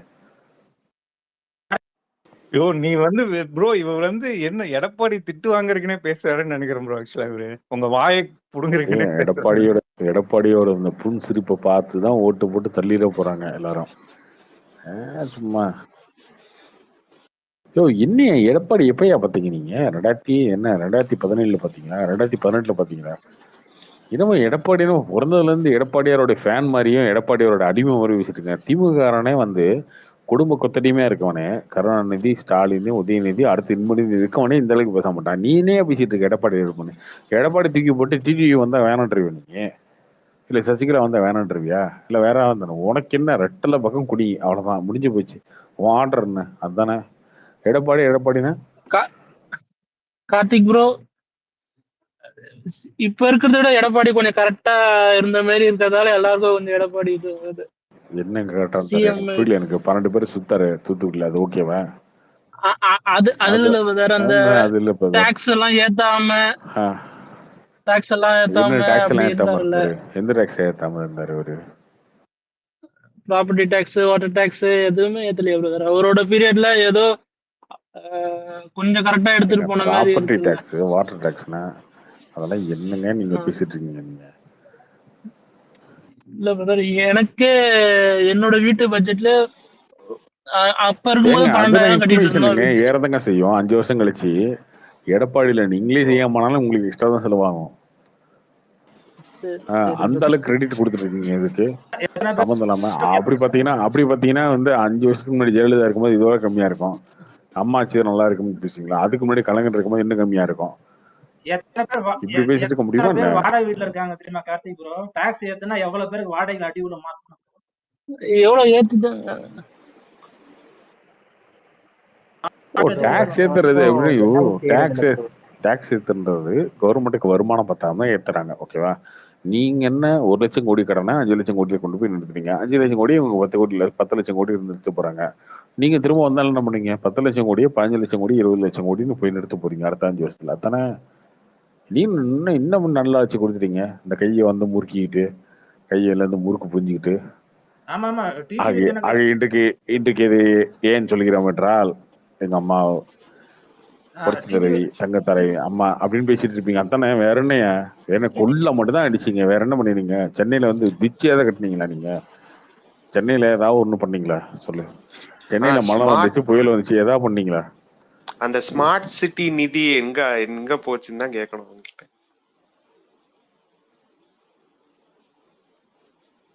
நல்ல ஆட்சி கொடுத்தாரு. உனக்கு திமுக ஆட்சி கேவலமா இருக்கிறதுனால இது எடப்பாடி ஆட்சி அதுவும் பெட்டரா தெரியுது, அவ்வளவுதான். இன்னொன்னு அதுலயுமே நிறைய இன்புட் வந்து பிஜேபியோட இன்புட் இருந்தது, அதனாலதான் இது கொஞ்சம் பரவாயில்லாம இருக்கு, அவ்வளவுதான். ப்ரோ நாங்க ஆனா நாங்க திமுக அடுத்தவங்க தொழிலாம் அடிச்சு புடுங்கல. சினிமால இருந்து எல்லாத்துலயும் அடிச்சுதான் புடுங்கல. சினிமால நீங்க அடிச்சு புடுங்கல அப்படின்னா நீங்க 8% டேக்ஸ் சினிமாக்கு எதுக்கு போட்டீங்க? எதுக்கு போட்டீங்க? இந்தியா ஃபுல்லா ஒரே டேக்ஸ்னு சொல்லியாச்சு, ஜிஎஸ்டின்னு. சினிமாக்கு தனியாக 8% டேக்ஸ் போடுறேன், அதில் லாங்குவேஜுக்கு 20% போடுறீங்க. எதுக்கு போடுறீங்க அதை?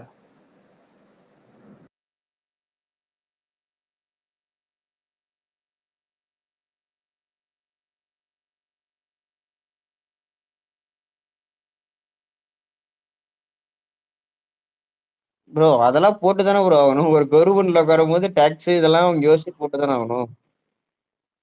அதுதான் எல்லா கவர்மெண்ட்டுக்கும், திமுக தான், அடுத்த வர கவர்மெண்ட்டுக்கு அதுதான்.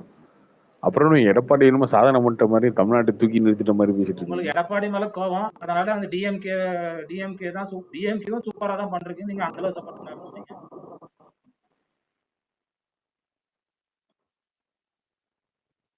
ப்ரோ கம்பேரிசன் படி சொல்லும் போது நீங்க இப்படி உங்க கோவம் எதுன்னு தெரியல. ஆனா நான் வந்து டிஎம்கே சப்போர்ட்டாவும் பேசல, ஏடிஎம்கே சப்போர்ட்டாவும் பேசல. ஆனா அவங்க கேண்டிடேட் வந்து ஏடிஎம்கேல எடப்பாடி தான் நான் சொல்றேன். எங்க அவர் 5 வருஷம் நீங்க கட்சியை யாரோன்னு காப்பாத்தினாருங்க. நீங்க வேணா காப்பாத்தினதை கம்பேர் பண்ண முடியாது. இல்லைங்க, காப்பாத்தினது யார் காப்பாத்தின? ஏமாத்து விஜய் பிஜேபி தான் காப்பாத்துச்சு. காப்பாத்துச்சு. இல்ல அவர் தக்க பிஜேபி தான் வச்சாரு, ஏடிஎம்கே அவ்வளவுதான். காப்பாத்துச்சு. இவர் இன்னும் காப்பாத்தினாரு. இவர் வந்து சிஎம்ஆ இருக்க வச்சது பிஜேபி. அதுக்கப்புறம் ஓபிசி இவர் சேர்க்க வச்சது பிஜேபி. ஆட்சி நடத்த வச்சது பிஜேபி. அதுக்கப்புறம் சசிகலா அவர் 2021 எலெக்ஷன் நடக்கும்போது அறிக்கை விட வச்சது பிஜேபி. இவ்வளவு ஹெல்ப் பண்ண பிஜேபியை முதுகு ஊத்துவார் அவரு. இவர் எல்லா பக்கமும் முதுகு ஊத்துற வேலையை பார்த்துட்டு இருப்பாரு. இவர் ஒரு இடத்துக்கு மேல எம்ஜிஆர் நினைச்சிட்டாரு போல இவரு, நம்ம தான் அடுத்த எம்ஜிஆர்னு. Okay ரைட்டே, okay. அது எல்லாமே இன்னொன்று ஒரு 12 மாசம் தாங்க இருக்கு. 12 மாசம் ரிசல்ட் தெரிஞ்சிடும்ல, அப்புறம் என்ன. இப்பெல்லாம் அரசியலுக்கு யார் வந்தாலும் அடுத்த எம்ஜிஆர் தான் நினைக்கிறாங்க ப்ரோ. அதெல்லாம் சாதாரணமா போயிடுச்சு. ஏங்க எடப்பாடி வந்து இறங்கி போய் நின்னதுக்கு அப்புறமே முடிஞ்சு போச்சு அவருக்கு. அது அவ்வளவுதான். அவர் வந்து கூட்டணி ஆச்சுன்னு வந்துட்டாலும் அவர் சிஎம் ஆக மாட்டார். சிஎம் ஆக முடியவும் முடியாது. இல்ல ப்ரோ, ஒருவேளை வந்து ஒரு 150 சீட்ல ஒரு 120க்கு மேல ஜெயிச்சிட்டாருன்னு வைங்க, அதிக பெரும்பான்மையா 150 இந்த இதுல 150 இது நான் சொல்ற கூட்டணி கூட மேபி அவர் வந்து அதாங்க. பிஜேபி அவரு கன்வின்ஸ் அவர் பண்ணி ஒரு நிக்கிறது 25 அவர் கொடுக்குறாரு. அவர் எது கன்வின்ஸ் பண்ணியா? இல்ல நான் சொல்ற ஒரு ஹைப்போதெட்டிக்கலா இந்தியில சொல்றேன். திட்டுவோம். இது அமித்ஷா இந்தியில கேட்டா திட்டுவாரு.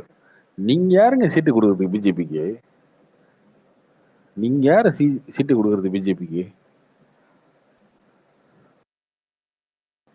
இல்ல ஒருவேளை கூட்டணிக்கு வரேன்னு சொன்னா கூட இவங்க கொஞ்சம் வேண்டாம் வேண்டாம் வேண்டாம் வேண்டாம் வேண்டாம்.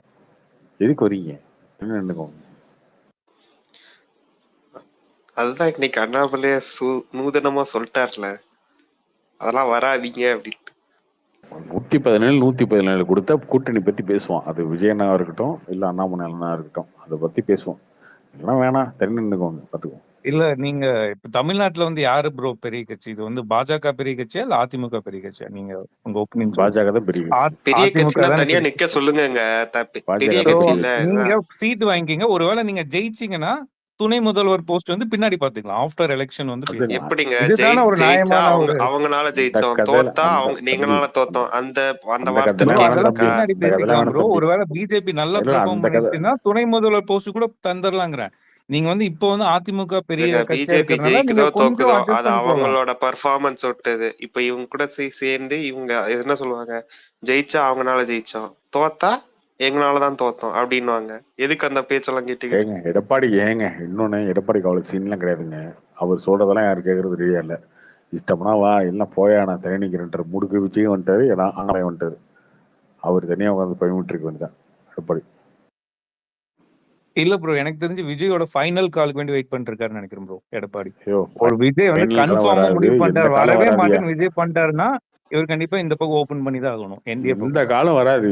ஏன்னா இது வந்து வாழ்வாசாவான எலெக்ஷன் அவருக்கு 26ல. யாருக்கு? ஆமா, அவர் சாக வேண்டியதானே. அவரு ஏன் வாழ வைக்கணும் விஜயும் அண்ணாமலையும்? எனக்கு புரியலையே.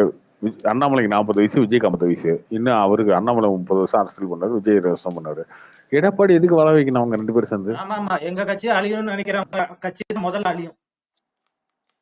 ஏடிஎம்கே கார்த்திங்க, நீங்க இது என்ன கட்சி அழியறத பத்தி பேசுறீங்களா? இது என்ன சாபம் வர்ற மாதிரி இருக்கு? ஏனுங்க மண்ணள்ளி 2017 சாபம் வர்ற மாதிரி இருக்கு. இல்ல 2017 உங்க கட்சினா எந்த கட்சி? உங்க கட்சி அழின்னு நினைக்கிறாங்க முதல்ல அழிவாங்க, எடப்பாடி தான் அழிவாரு. யார டிடிவி தினகரன் வந்து சிஎம் கட்சி ஏங்க இல்ல அவரு சொல்லித்தானே நீங்க எடப்பாடி முதல்ல சிஎம் ஆனாரு. அவரோட ரெக்கமெண்டேஷன் சின்னம்மா எல்லாம் பார்த்து தானே சிஎம் ஆக்குனாங்க. அவர் வந்து லீடரை ஹேண்டில் பண்ணவே ஒழுங்கா ஆரம்பத்துல எவ்வளவு பிரச்சனை நடந்துச்சு தெரியுமா? டிடிவி தினகரன் அவர் டிடிவி தினகரன் தான் செங்கேட் இல்லையா இரியா செங்கோட்டையன் மீட்டிங்ல ஆல் அவுட் அடிக்கிறீங்க நீங்க. ஒருத்தர் வந்து இதுக்கு வந்து 3 லாங்குவேஜ் கையெழுத்து போட்டாருன்னா கட்சி விட்டு தூக்குறீங்க. நீங்க உங்களுக்கு ஹேண்டில் பண்றத பத்தி நீங்க பேசுறீங்களா லீடர்ஸ? இந்த சேலத்துல உட்காந்துக்கிட்டு ஏடிஎம்கே லெட்டர் பேட் இருக்குன்றதுக்காக இஷ்டத்துக்கு அறிக்கை விட்டுட்டு இருக்கிறது, கையெழுத்து போட்டு யாரை எதை கட்சி விட்டு தூக்குறது, சேர்த்துறது, இந்த வேலையை தான் பண்ணிட்டு இருக்கீங்க நீங்க. அப்புறம் என்ன?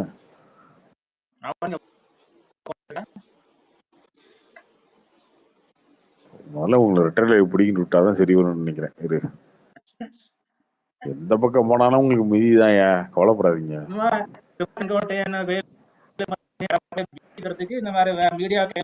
ஆமா எல்லாரையுமே கிளப்பிதான் விடுவோம். அந்த மாதிரி செங்கோட்டையனை, வேலுமணிய எல்லாரையும் கிளப்பி, இப்ப மாப்பா பாண்டியராஜன் நேற்று எல்லாரையும் கிளப்பிதான் விடுவோம்.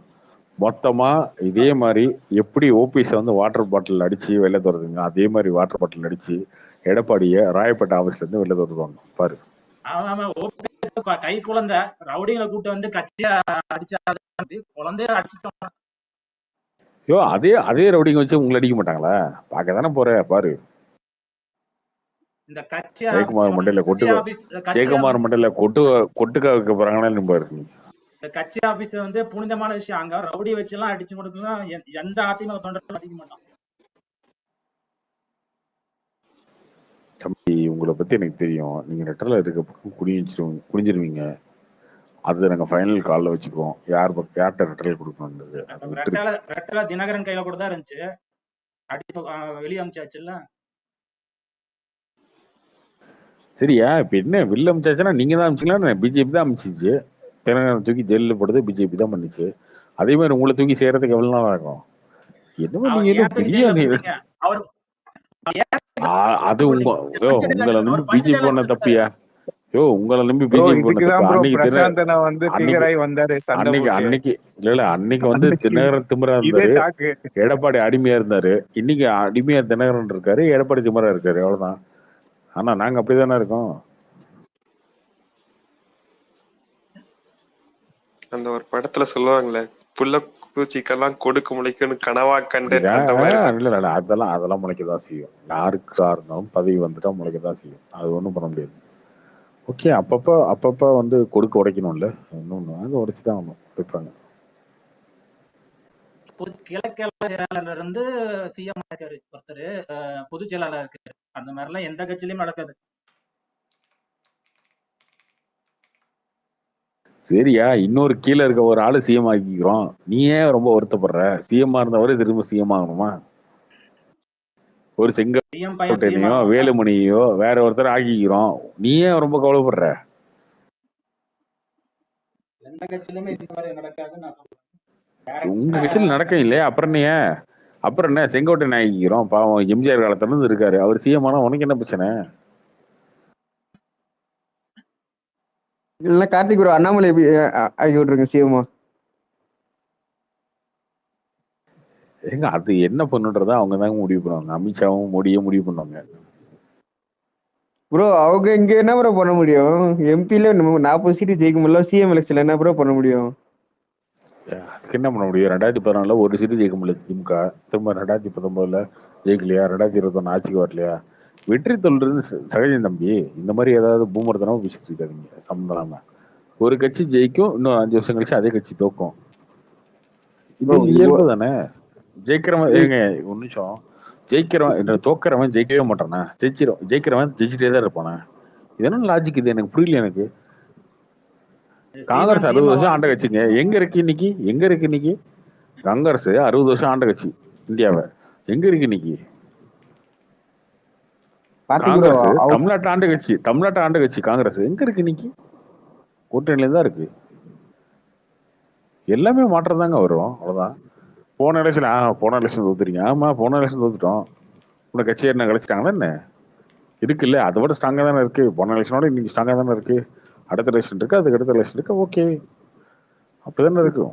திரும்பி இந்த ஒரு வருஷம் கழிச்சு திரும்பியும் பிஜேபி கொஞ்சம் இப்ப சிறுபான்மையின ஓட்டு கூட வாங்காம இருக்கும் போது திரும்பி நீங்க முட்டு கொடுப்பீங்கன்னு ஸ்ட்ராங் ஆகுதுன்னு சொல்லுவீங்க.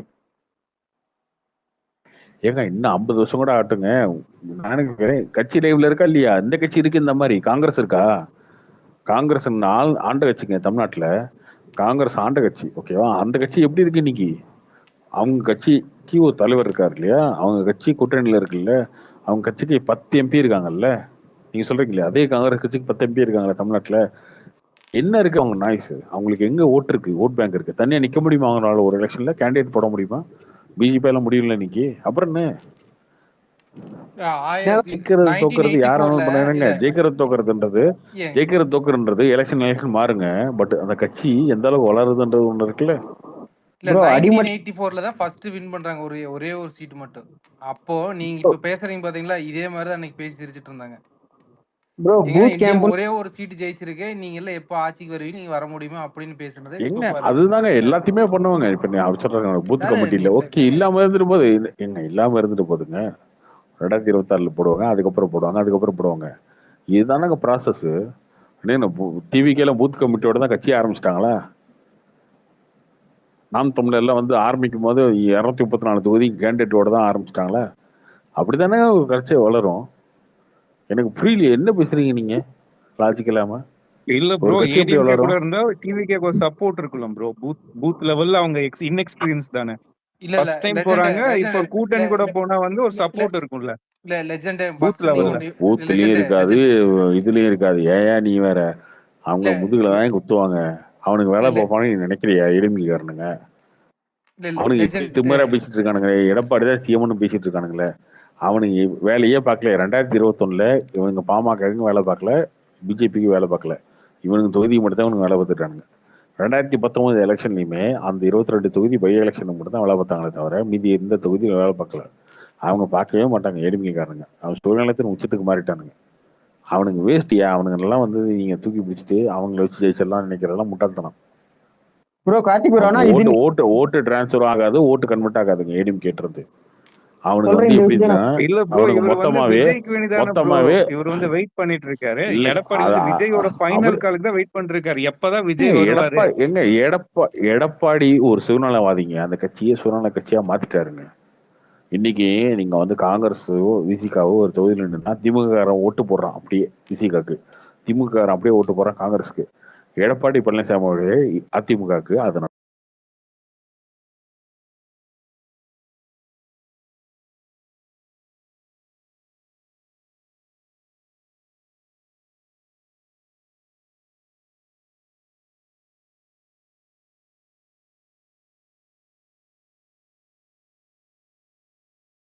நடக்கவே நடக்காதுங்க. இப்படி சொல்றேன். 2026 எலெக்ஷன்ல இருந்ததுன்னா 15% செங்கோட்டையன் மீட்டிங்ல ஆல் அவுட் அடிக்கிறாருங்க.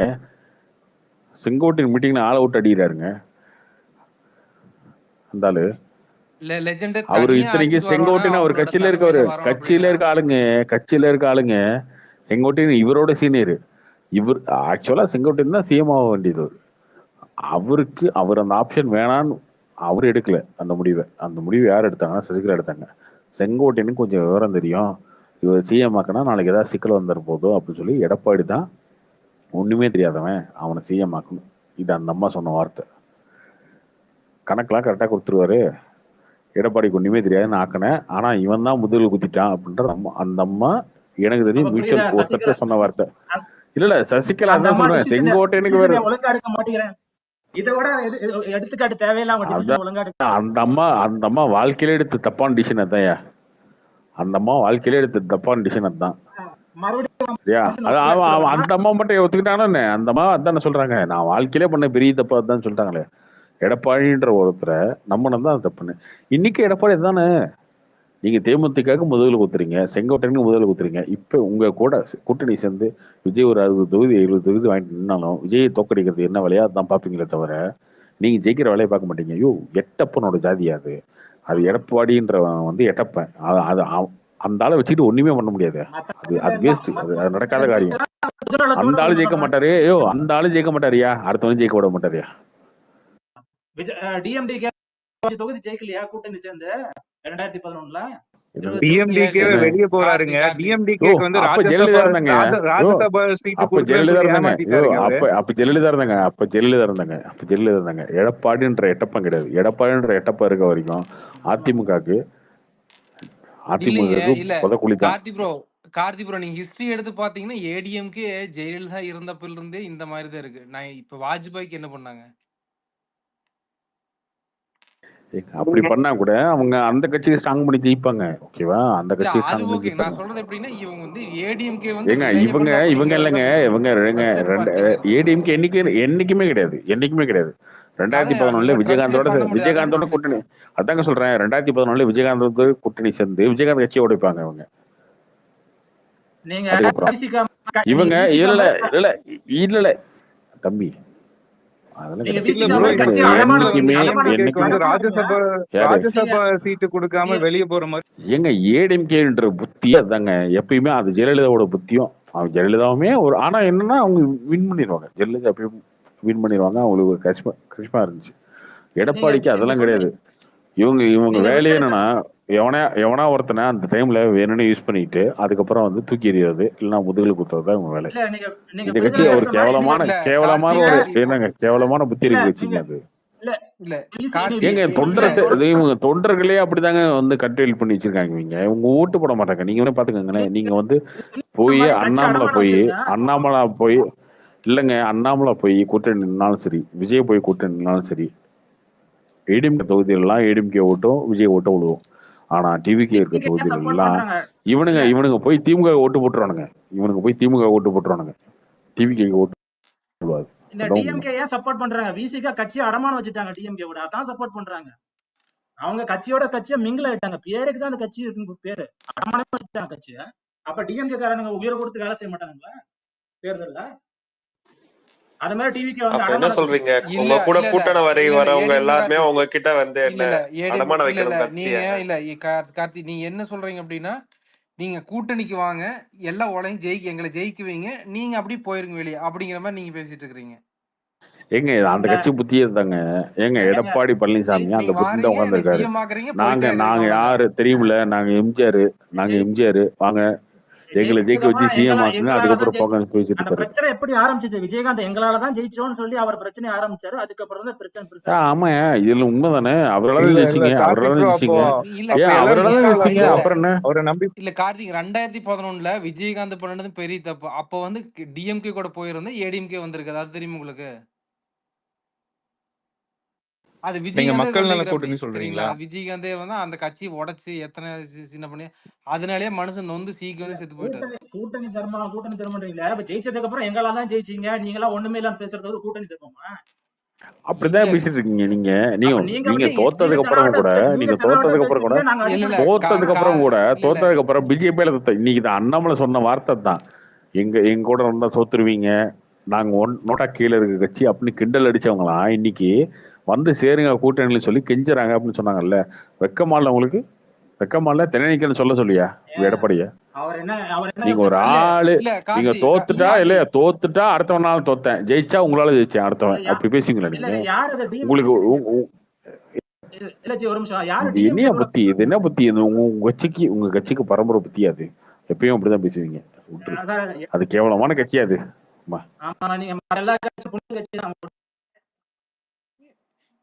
கூட்டணி தர்மன்னு ஏதாவது இருக்கா?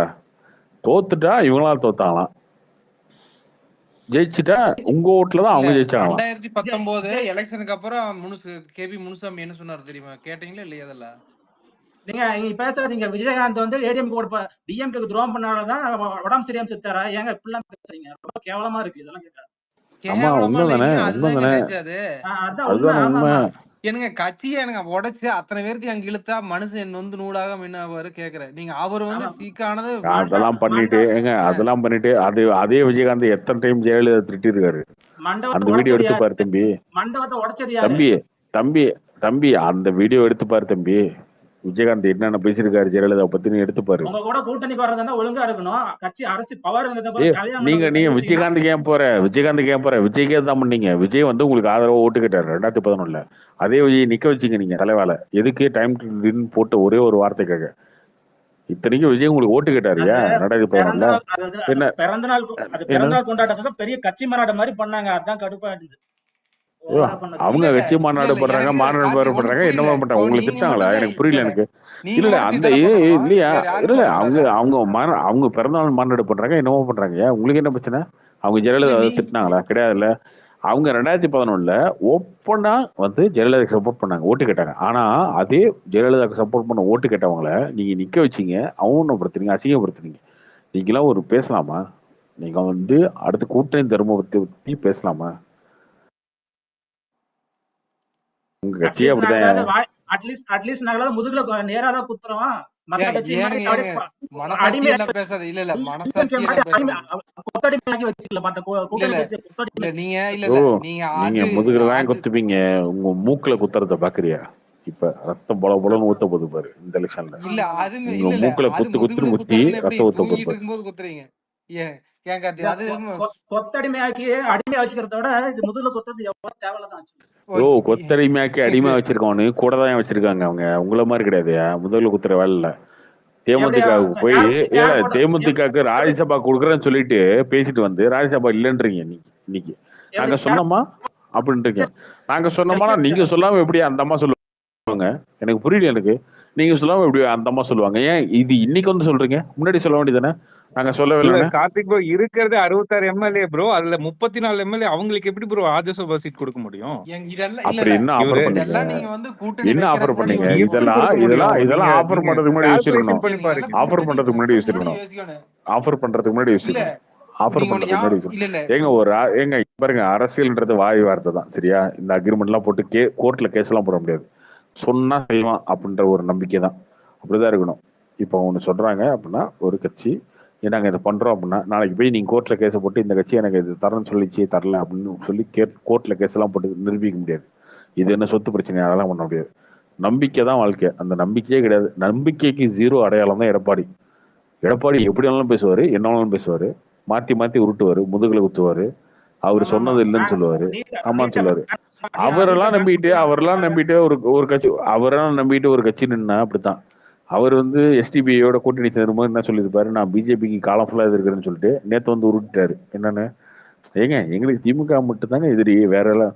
இப்ப மட்டும் பிஜேபி உனக்கு நண்பன் ஆயிட்டாங்களா?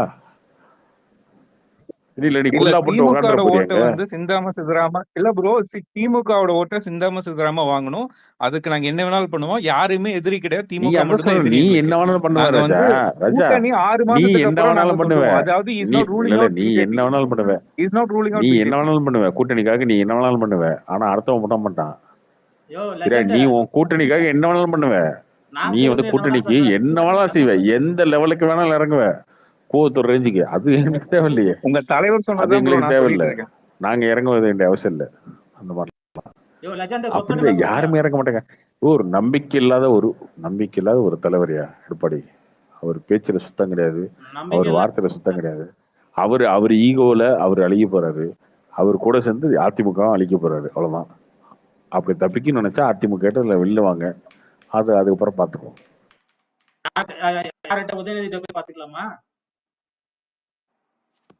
ஆல்ரெடி அப்படிதானே போயிட்டு இருக்கீங்க. அப்புறம் திமுக தானே ஓட்டு போட்டு இருக்கீங்க. இல்ல இல்ல கார்த்திக் இல்ல அவங்க ஒரு தப்பு பண்றாங்க. ஓகே, அதையும் வந்து நீங்க ஈக்குவல் பண்ணி நீங்க பண்றது சரின்னு சொல்றீங்க பாத்தீங்களா? அங்கதான் பிரச்சனையே. இல்ல அவங்க கொத்தடிமையும் வச்சுக்கிறாங்க. ஓகே, நீங்க முதுகுல குத்துற அதுக்கு நீங்க ரெஸ்பான்சிபிலிட்டி எடுத்துக்கணும்ல. உங்களை ஏன் நம்ப முடியாது அப்படிங்கறதுக்கு இதுதான் பிரச்சனையே. இப்போ நீங்க ஜெயிச்சிட்டீங்கன்னா நீங்க ஒரு மாதிரி பேசுவீங்க, தோத்துட்டு ஒரு மாதிரி பேசுவீங்க. அங்கதான் பிரச்சனையே வருது. ஏங்க ஜெயிச்சதுக்கு அப்புறம் மாத்தி பேசுறது தோக்கடிக்கிற வளையப்ப பாருங்க. அவர் தோக்கடி யாரு? பொதுவா இல்ல இவங்க வந்து எப்பவுமே ஏங்க தோக்கடிக்கிற வளையப்ப பாருங்க அவரு எடப்பாடி. இல்ல அத பிஜேபில இருந்து ஏடிஎம்கே அப்படியே டிரான்ஸ்பர் ஆகும். ஆனா ஏடிஎம்கேல இருந்து பிஜேபிக்கு டிரான்ஸ்பரே ஆகாது. அது ஏன் அப்படி பண்றாங்கன்னு தெரியல. ஏங்க ஒருவேளை அதுக்கு பாத்தீங்கன்னா உள்ளடி ஏங்க எந்த கட்சியுமே ஆகாது, எந்த கட்சிக்கும் ஆகாது. எல்லா கட்சியும் இந்த வேலை தான் பார்ப்பாங்க அவங்க. இல்ல அது ஒருவேளை சீட் அதிகமா இல்ல வளர்ந்துருவாங்க, இல்ல ப்ரோ, வளரக்கூடாது கொங்கு அப்படிங்கிற ஒரு நோக்கத்துக்காக. இல்ல ஜெய், உங்களுக்கு ஒண்ணு புரியல. கொங்கு மண்டலத்துல வந்து பிஜேபிக்கு நிறைய நல்ல ஓட் ஷேர் இருக்குங்க. சோ இவங்க 2 பேர் சேர்ந்தாதான் அங்க வந்து ஜெயிக்க முடியும். இவங்க பிஜேபி கழட்டி விட்டாங்கன்னா இட் வில் பி வெரி அதே டஃப் உங்களுக்கு. லெஜெண்ட். இப்ப 2 பேர் தனியா இல்ல எடப்பாடிக்கு இதெல்லாம் தெரிஞ்சுதான் அவர் வந்து இல்ல இந்த இந்த மாதிரி தடவை 2 சொல்லியிருக்காரு. பேர் தனியா நின்னாங்கன்னு வச்சுக்கோங்க, ஏடிஎம்க்கு ஒரு 20 சீட்டு தான் மொத்தமாவே வாங்கும். ஆனா வாங்கி அழிட்டுன்ற அந்த கட்சி ஆமா எதுக்கு? அந்த கட்சி எதுக்கு தமிழ்நாட்டுக்கு வேணாம்? எல்லாரும் ப்ரோ நீங்க முதல் ஒண்ணு இல்ல புத்திர கட்சி, ஏடிஎம்கே கார்த்திக் இப்போ துரோகியோட கட்சி எதுக்கு? ஏடிஎம்கே கார்த்திக் இப்போ மொத்தத்துல வந்து இப்போ ஏடிஎம்கே நாசமா போட்டுங்க, இந்த எலெக்ஷனோட நாசமா போட்டுங்க. ஏடிஎம்கே என்ன துரோகம் எடப்பாடி சொல்றீங்க? பழனிசாமி அவன் மாதிரி ஒரு துரோகியை ஆமா வச்சுக்கிட்டு ஒரு கட்சி நடத்திக்கிட்டு கூட இருக்கணும் முதல்ல குத்திக்கிட்டு. ஆமா ஆமா மத்தவங்க எல்லாம் பத்தி என்ன பண்றாங்க? அப்ப போவேங்க. முஸ்லீம் ஓட்டு போடுவாங்கன்னு போனீங்கல்ல, போக வேண்டியதானே? ஏன் திரும்ப வரீங்க? எஸ்டிபிஐ கூட்டணி சேர்த்துட்டு முஸ்லீம் ஓட்டு போடுவாங்கன்னு தானே போனீங்க. போய் இருக்க வேண்டியதானே? 2026ல முஸ்லீம் ஓட்டு போட்டு உங்களை சிஎம் ஆக்க போறான். அப்படித்தானே இப்ப போனீங்க, போக விஜய் வேண்டியதானே? இல்ல இல்ல இப்ப விஜய் புல்லா போட்டு போட்டா ஃபயர் விடுறீங்க, நாங்க பண்ண திட்டுவீங்க. நல்லா சூப்பரா உங்களை பண்றீங்க கார்த்திக் bro. ஏங்க விஜய் நீங்களும் ஒண்ணா? விஜய் மதிப்பாங்க 4 பேர், உங்களை யாரும் மதிக்க போறாங்களா? இல்ல விஜயுமே பாத்தீங்கன்னா அடுத்த எலெக்ஷன் அவர் ஸ்டாண்ட் மாறுச்சுன்னா அவருக்கும் இதே நிலைமை தான். நீங்க வந்து அந்த மாதிரி எல்லாம் சொல்ல முடியும். டிஎம்கே கிட்ட இருந்து அவங்க ஓட்ட அவ்வளவு சீக்கிரம் பிரிக்க முடியாது. இவங்களுக்கு வந்து டஃப்பான டைம்ல இருந்து 2016ல ஜெயலலிதா 2014 ஜெயலலிதா செத்ததுல இருந்து கூட நிக்கிற கட்சி பிஜேபி. 2021ல எதிர்கட்சியா வந்தது காரணம் பிஜேபி. தோல்வி வெற்றிதெல்லாம் இல்ல அடுத்து அப்ப அவங்க இல்ல ஓகேவா? அப்ப இப்படி கூட பிஜேபி இருந்த கம்முன்னு கட்சிய விட்டுருந்தாங்கன்னா கூட இருக்க கட்சிய நீங்க 2022ல லோக்கல் பாடி எலெக்ஷன்ல கழட்டி விடுற, அதுக்கப்புறம் 2024 கழட்டி விடுற. நீங்க வந்து என்ன பண்ற? இவங்களை மட்டும் இல்ல, நீ டிடிவிய, சசிகலாவோ, ஓபிஎஸ, பிஜேபிய எல்லாத்தையும் கழட்டி விடுற. கழட்டி விட்டு நீ என்ன பண்ண போற அந்த கட்சியை வச்சுட்டு?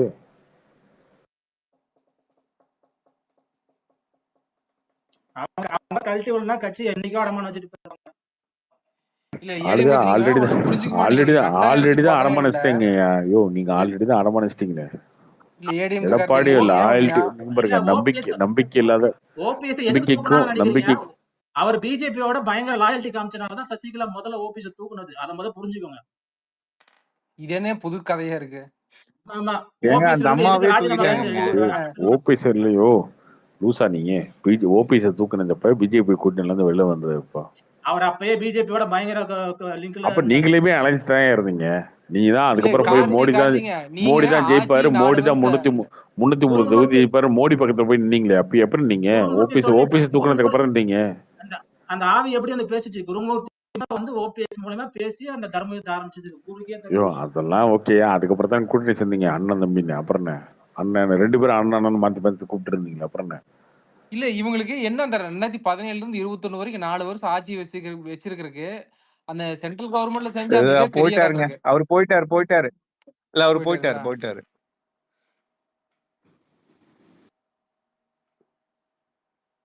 எப்படி பொய்யா பேசுறானுங்க பாருங்க ப்ரோ. இப்படி பேசிதான் ப்ரோ அண்ணா திகராய் வந்தாரு. பிரசாந்த் அண்ணா திகராய் வந்து பெரிய இல்ல பிரச்சனை. அவரு இல்ல எடப்பாடி பிரசாந்த் பேசிதானே. அவர் பேசுறாருன்னா அவர் இருக்கிற இதுக்கு ஓரளவுக்கு நம்ம இல்ல சொல்றோம். ஏடிஎம்கே என்ற கட்சிக்கு ஓட் பேங்க் இருக்குங்க. அதுக்கு நான் அதை வச்சுக்கிட்டு ஊரை ஏமாத்திட்டு எப்ப பார்த்தாலும் அடுத்தவன் வந்து இது பண்ணிட்டு. இப்போ விஜய் வருவாருட்டாங்க. அப்புறம் விஜய் வரலன்னா சவுக்கு சங்கர் இவங்க எல்லாம் விட்டுட்டு விஜய் வரலன்னா விஜய்க்கு முட்டு சந்தான், விஜய்க்கு நடுத்தருதான். இல்ல இவரு விஜய் ஏன் முட்டு சந்தை நிக்க போறாரு? ஏன் நடுத்தல் நிக்க போறாரு? லூசா நீங்க? விஜய் 500 கோடி வாங்கிட்டு அடிக்க போறாரு.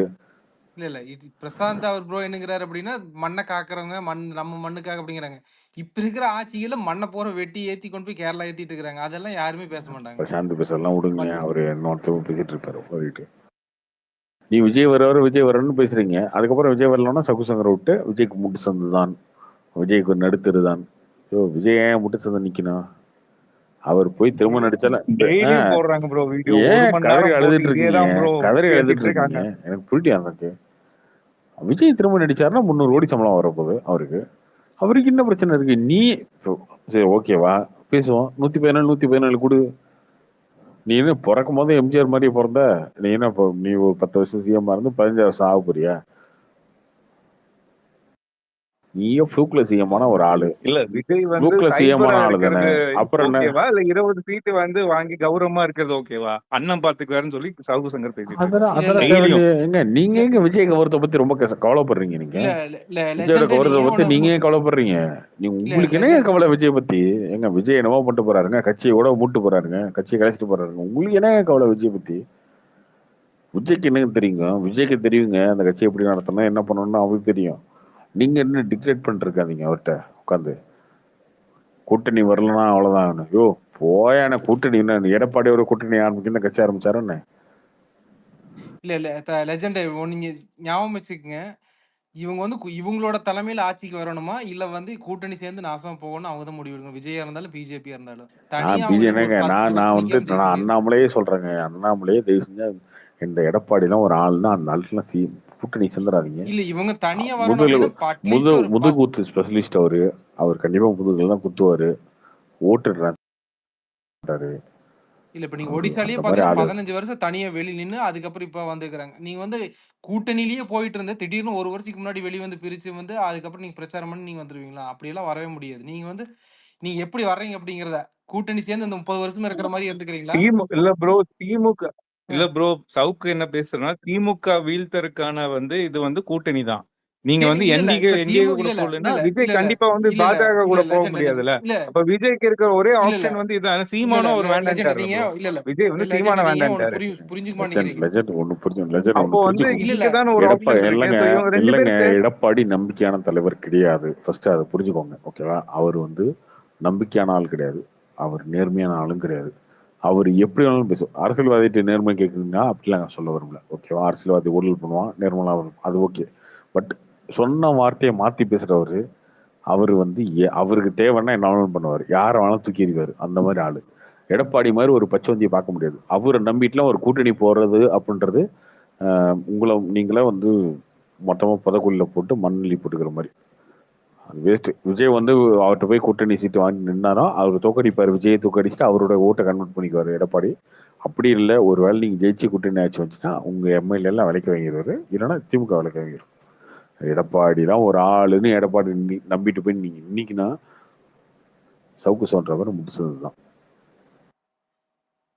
ப்ரோ இல்ல சவுக்கு என்ன கேக்குறாருன்னா ஒருவேளை விஜய் தோத்துட்டாருன்னா மறுபடியும் படம் நடிக்க போயிடுவாரா? அவரு அப்ப வந்து என்னவோ அவரோட கனவு என்ன இல்ல என்ன இல்ல கனவு? லெஜெண்ட் எனக்கு புரியவே மாட்டேங்குது. இல்ல அவர் என்ன 31 வரைக்கும் வெயிட் பண்ணுவாரா? அப்புறம் என்ன இல்ல பண்ணுவாரு? என்ன அதுதான் வெயிட் கேக்குறாரு. பண்ணுவாரு, இல்ல என்ன புரியல அவர் எனக்கு. இல்ல அவர் தனியா ஆட்சிக்கு வரோம்னா அது நின்னுதான் ஆகணும். நீங்க எப்படி வந்து ஒரே வருஷத்துல ஆட்சி பிடிச்சிருவீங்களா? சரி உங்க இதுலயே இப்ப ஏடிஎம்கே கூட கூட்டணி சேர்த்து அவர் வந்துடுறாரு, நீங்க ஆட்சி அமைச்சிடுறீங்க. 31ல ஒரு 30 2030ல வந்து விஜய் வெளிய வர்றாரு தனியா. அதுக்கப்புறம் பிரச்சாரம் பண்ணி பழையபடி 31ல சிஎம் ஆயிருவாரா? அப்புறம் பழையபடி இதே தானே சொல்ல போறீங்க நாளைக்கு? கூட்டணி இல்லாம ஜெயிக்க முடியாதுன்னு. இல்லங்க விஜய் வந்து விஜயோட தப்பு தாங்க. முதல் வந்து சீமானையே வந்து அவர் வந்து கழட்டி இல்ல இல்ல விட்டுறக்கூடாது. அது வந்து இல்ல ஆப்ஷன் வந்து இல்ல இல்ல ஓப்பனா இல்ல வச்சிருக்கணும். இல்ல நான் வந்து அது இல்ல ஆப்ஷன்ல க்ளோஸ் பண்றதுனால தான் இல்ல இந்த இல்ல மாதிரி பிரச்சனையே அது வருது. இல்ல இல்ல அது நீங்க வந்து அவருக்கு ஒரு ஸ்ட்ராட்டஜி இருக்கு. ஓகேங்களா? அப்படின்னா இல்ல ஸ்ட்ராட்டஜி எல்லாம் இல்ல இல்ல கிடையாது. அரசியல்ல வந்து நண்பனும் இல்ல கிடையாது, அதான் இவனும் கிடையாது, இல்ல இல்லைங்க. விரோதியும் விஜய் கிடையாது. நினைச்சிருக்கல சீமானோ உள்ள சேர்த்தன அப்படின்னா 2 ஓவர்லாப்பிங் ஓட்டு இருக்கு. இதோட அட்வான்டேஜ் அப்படியெல்லாம் கிடையாது. அதெல்லாம் நீங்க அதெல்லாம் ஜான் ஆரோக்கியசாமின்னு சொல்லி ஒரு நான் இல்ல சொன்னதுங்க. இல்ல நான் அதாவது இல்ல அவர் தமிழ் வீடியோ பேசாத ஒண்ணு கூட வந்து பார்த்தது கிடையாது. மாற்று முனையில வந்து ஓட்டு இல்ல போட இல்ல இல்ல மாட்டாங்கன்னு இல்ல சொல்லி நீங்க அவர் இல்லைங்க, இல்ல சொல்லியிருக்காங்க. இல்ல அது அதனால அது சீமானம் வேண்டாம். உண்மைதான் உண்மைதான். ஜானவதாசம் இருக்கான்ல, அந்த ஆளு வந்து தப்பு தப்பான ஐடியா கொடுத்து காங்கிரஸ் வந்துடும், விசிகா வந்துடும், சீமானா வேணாம், பெரியார கொள்கை தர வச்சுக்குவோம் அப்படின்ற ஐடியா தான் கொடுத்தது வந்து ஜானவதாசம் தான். அது உண்மைதான்.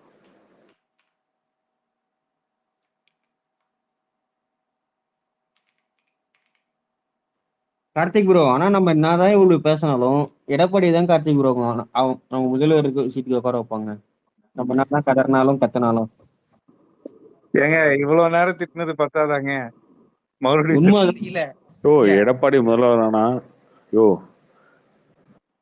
எடப்பாடி மட்டும் முதல்வர் ஆயிட்டாருன்னா நீ என்ன சொல்லணும்னு கேக்குறியா? அந்த ஆளு எப்படியா முதல்வர் ஆவாரு? என்னையா பேசிட்டு இருக்கீங்க நீங்க? சமாதானமா ப்ரோ, நீங்க பேசுறது எப்படி தெரியுமா? உங்களுக்கு பிடிக்கலன்றதால அப்படியே பேசுறீங்க. நானா சொல்றேன், இப்போ ஒரு சப்போஸ் மேக்ஸிமம் டிஎம்கே தான் ப்ரோ வரும் 2026. அதுல எந்த வித ஆமா திமுக, ஆமா ஆமா 99% திமுக தான் வரும், அது எனக்கே தெரியும். அப்புறம் என்ன சொல்லு? அதே மாரி 1% ஜெயிச்சா நீ எப்படி சிஎம் ஆவ? சொல்லு, நீ யார்கிட்ட போய் நின்று சிஎம் ஆவ? சப்போஸ் இப்ப அண்ணாமலையே போய் அவர் கூட நிக்கிறாரு, அண்ணாமலை சொல்றாரு நீ உன்னை நான் முதலமைச்சர் அண்ணாமலை அந்த அளவுக்கு வந்து முட்டல் இல்ல. உன்னை ப்ரோ. அதுக்குதான் முதலமைச்சரா நிக்க வைக்கிறேன் அப்படின்னு சொல்றதுக்கு அண்ணாமலை ஆள் இல்ல. அண்ணாமலைக்கு அப்ப தெரியும். எடப்பாடி வந்து ஓப்பனா சொல்றாரா, எனக்கு டிஎம்கே மட்டும் தான் எதிரி, மற்றது யாரா இருந்தாலும் ஓகே தான் சொல்றாரு. அப்படி சொல்லும்போது அவர் வெயிட் பண்றாருல, பிஜேபிக்கும் வெயிட் பண்றாரு, டிவிக்கும் வெயிட் பண்றாரு. இப்ப எடப்பாடி இப்ப பிஜேபி உள்ள அவருக்கு வேற வழி இல்ல வெயிட் பண்றாரு. இல்ல இன்னைக்கு பிரஸ் மீட் இல்ல ஏங்க அது வேற வழி இல்லைங்க அவருக்கு. இன்னைக்கு அண்ணாமலையோட பிரஸ் மீட் பாத்தீங்க, இன்னைக்கு பயங்கரமா ஏங்க நேத்து வரைக்கும் பாஜக திட்டுன்னு திட்டிட்டு இருந்தாருங்க. அண்ணாமலை கண்டபடி பயங்கரமா திட்டிட்டு வேற வழி இல்லாம இப்படி பேசுறாரு. இன்னைக்கு அண்ணாமலை நாளைக்கு மாத்தி கூட பேசுறாரு. அண்ணாமலை பிரஸ் மீட்ல பாத்தீங்க கண்டபடி ஏடிஎம்கே திட்டி விட்டுருக்காரு. பாத்தீங்க இல்லையா? அதுதாங்க இவர் கண்டபடி திட்டுவாருங்க. ஆனா எடப்பாடி பயங்கர சாஃப்டா பேசுறாருங்க. இப்போ நாங்கெல்லாம் அவங்களுக்கு எல்லாம் எதிரி எல்லாம் கிடையாது. திமுக ஓட்டை வந்து நாங்க வந்து சிந்தாம சொல்றாம வாங்கணும். அதனால நாங்க வெயிட் பண்ணுவோம், பாக்கலாம் யார் வந்தாலும் இது அந்த மாதிரி பேசுறாரு. அதுதான் இதுக்கு முன்னாடி பாத்தீங்கன்னா இந்த தமிழரசு, வானதி, நயினர் இவங்க என்ன பண்ணுவாங்க, அவங்க கூட கூட்டணி போற மாதிரி பேசிட்டே இருப்பாங்க. இப்ப டோட்டலா மாறி என்ன ஆயிடுச்சு அப்படின்னு இவங்க அந்த பேசுறதை விட்டுட்டாங்க. இப்ப அவர் பேசுறதுக்கு வராரு. அப்ப என்னன்னா இவங்க டிமாண்ட் ஏத்த போற நாளைக்கு இல்லங்க, வேலுமணி வந்து மீட் பண்ணி அமித்ஷா வந்து பேசியிருக்காருங்க இந்த மகா சிவராத்திரி அன்னைக்கு. அதுதாங்க அதுல வந்து இவங்க கொஞ்சம் கன்வின்ஸ் ஆயிருக்கிற மாதிரி சொல்றாங்க. என்ன இந்த அளவுக்கு ஒண்ணும் தெரியல. இவங்க விஜயா இருக்கட்டும், பிஜேபியா இருக்கட்டும், ஏடிஎம்க்கு எந்த ஆப்ஷன் கிடையாது. இவங்க கேட்கிற டேர்ம்ஸ்க்கு வருவாங்க அப்படிங்கறதுல ரொம்ப இதா இருக்கிறாங்கன்னு வச்சுக்கல. இப்ப யாருமே வந்து ஏடிஎம்க்கு நம்பி போறதுக்கு ரெடியே கிடையாது. அந்த மாதிரி ஒரு சூழ்நிலை. யாருமே எடப்பாடி நம்பி போறதுக்கு ரெடியா இல்ல. அது சொல்லுங்க. எப்படிப்பா ஏடிஎம்கேன்னு இப்ப எடப்பாடி அவர் தான் இருக்கிறாருங்க இப்போதைக்கு. பெருகாருங்க அடுத்த மாசம் என்ன தெரியாது. இல்ல இப்போ போனதுக்கு அப்புறம் மாத்திக்கல, இப்ப இருக்க வரைக்கும் அவர் அப்படின்ற அவ்வளவுதான்.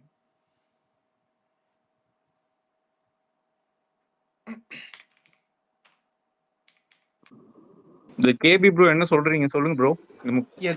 அதான் ப்ரோ இல்ல இப்ப என்ன அப்படின்னா வந்து இப்ப இல்ல இப்போ ஏடிஎம்கே வந்து பாத்தீங்கன்னா உங்களுக்கு இவ்வளவு சீட்டு தான் கொடுப்பேன் நீங்க வாங்கன்னு சொல்ற இடத்துல ஏடிஎம்கே கிடையாது. ஓகேங்களா, அந்த இடத்துக்கு போயிடுச்சு. இப்ப இவங்க போய் வலுக்கட்டாம இப்படி சாஃப்டா கூப்பிட்டு என்ன அப்படின்னா 100 சீட்டு 120 சீட்டு கொடு, பாதியை கொடுன்னு தான் கேட்பாங்க நாளைக்கு யாரா இருந்தாலுமே. நீங்க அந்த அளவுக்கு பொசிஷன் நீங்க வீக் பண்ணிட்டீங்க, நீங்களா வீக் ஆக்கிட்டீங்க அவ்வளவுதான். இல்ல இவரு எடப்பாடி முன்னாடி பாத்தீங்கன்னா நீ எடப்பாடிக்கு வந்து சப்போர்ட்டரா இருந்த பாத்தீங்கன்னா அந்த 2017-18 அவர் பண்ண ஒரே ஒரு மிஸ்டேக் பிளண்டர் என்ன அப்படின்னு பாத்தீங்கன்னா, நம்ம வந்து பிஜேபி கழட்டி விட்டு போட்டு போனோம்னா மைனாரிட்டி ஓட்டை நம்ம வாங்கிக்கலாம்னு நினைச்சாரு பாத்தீங்களா, அந்த இடத்துலயே அவர் தோத்துட்டாரு.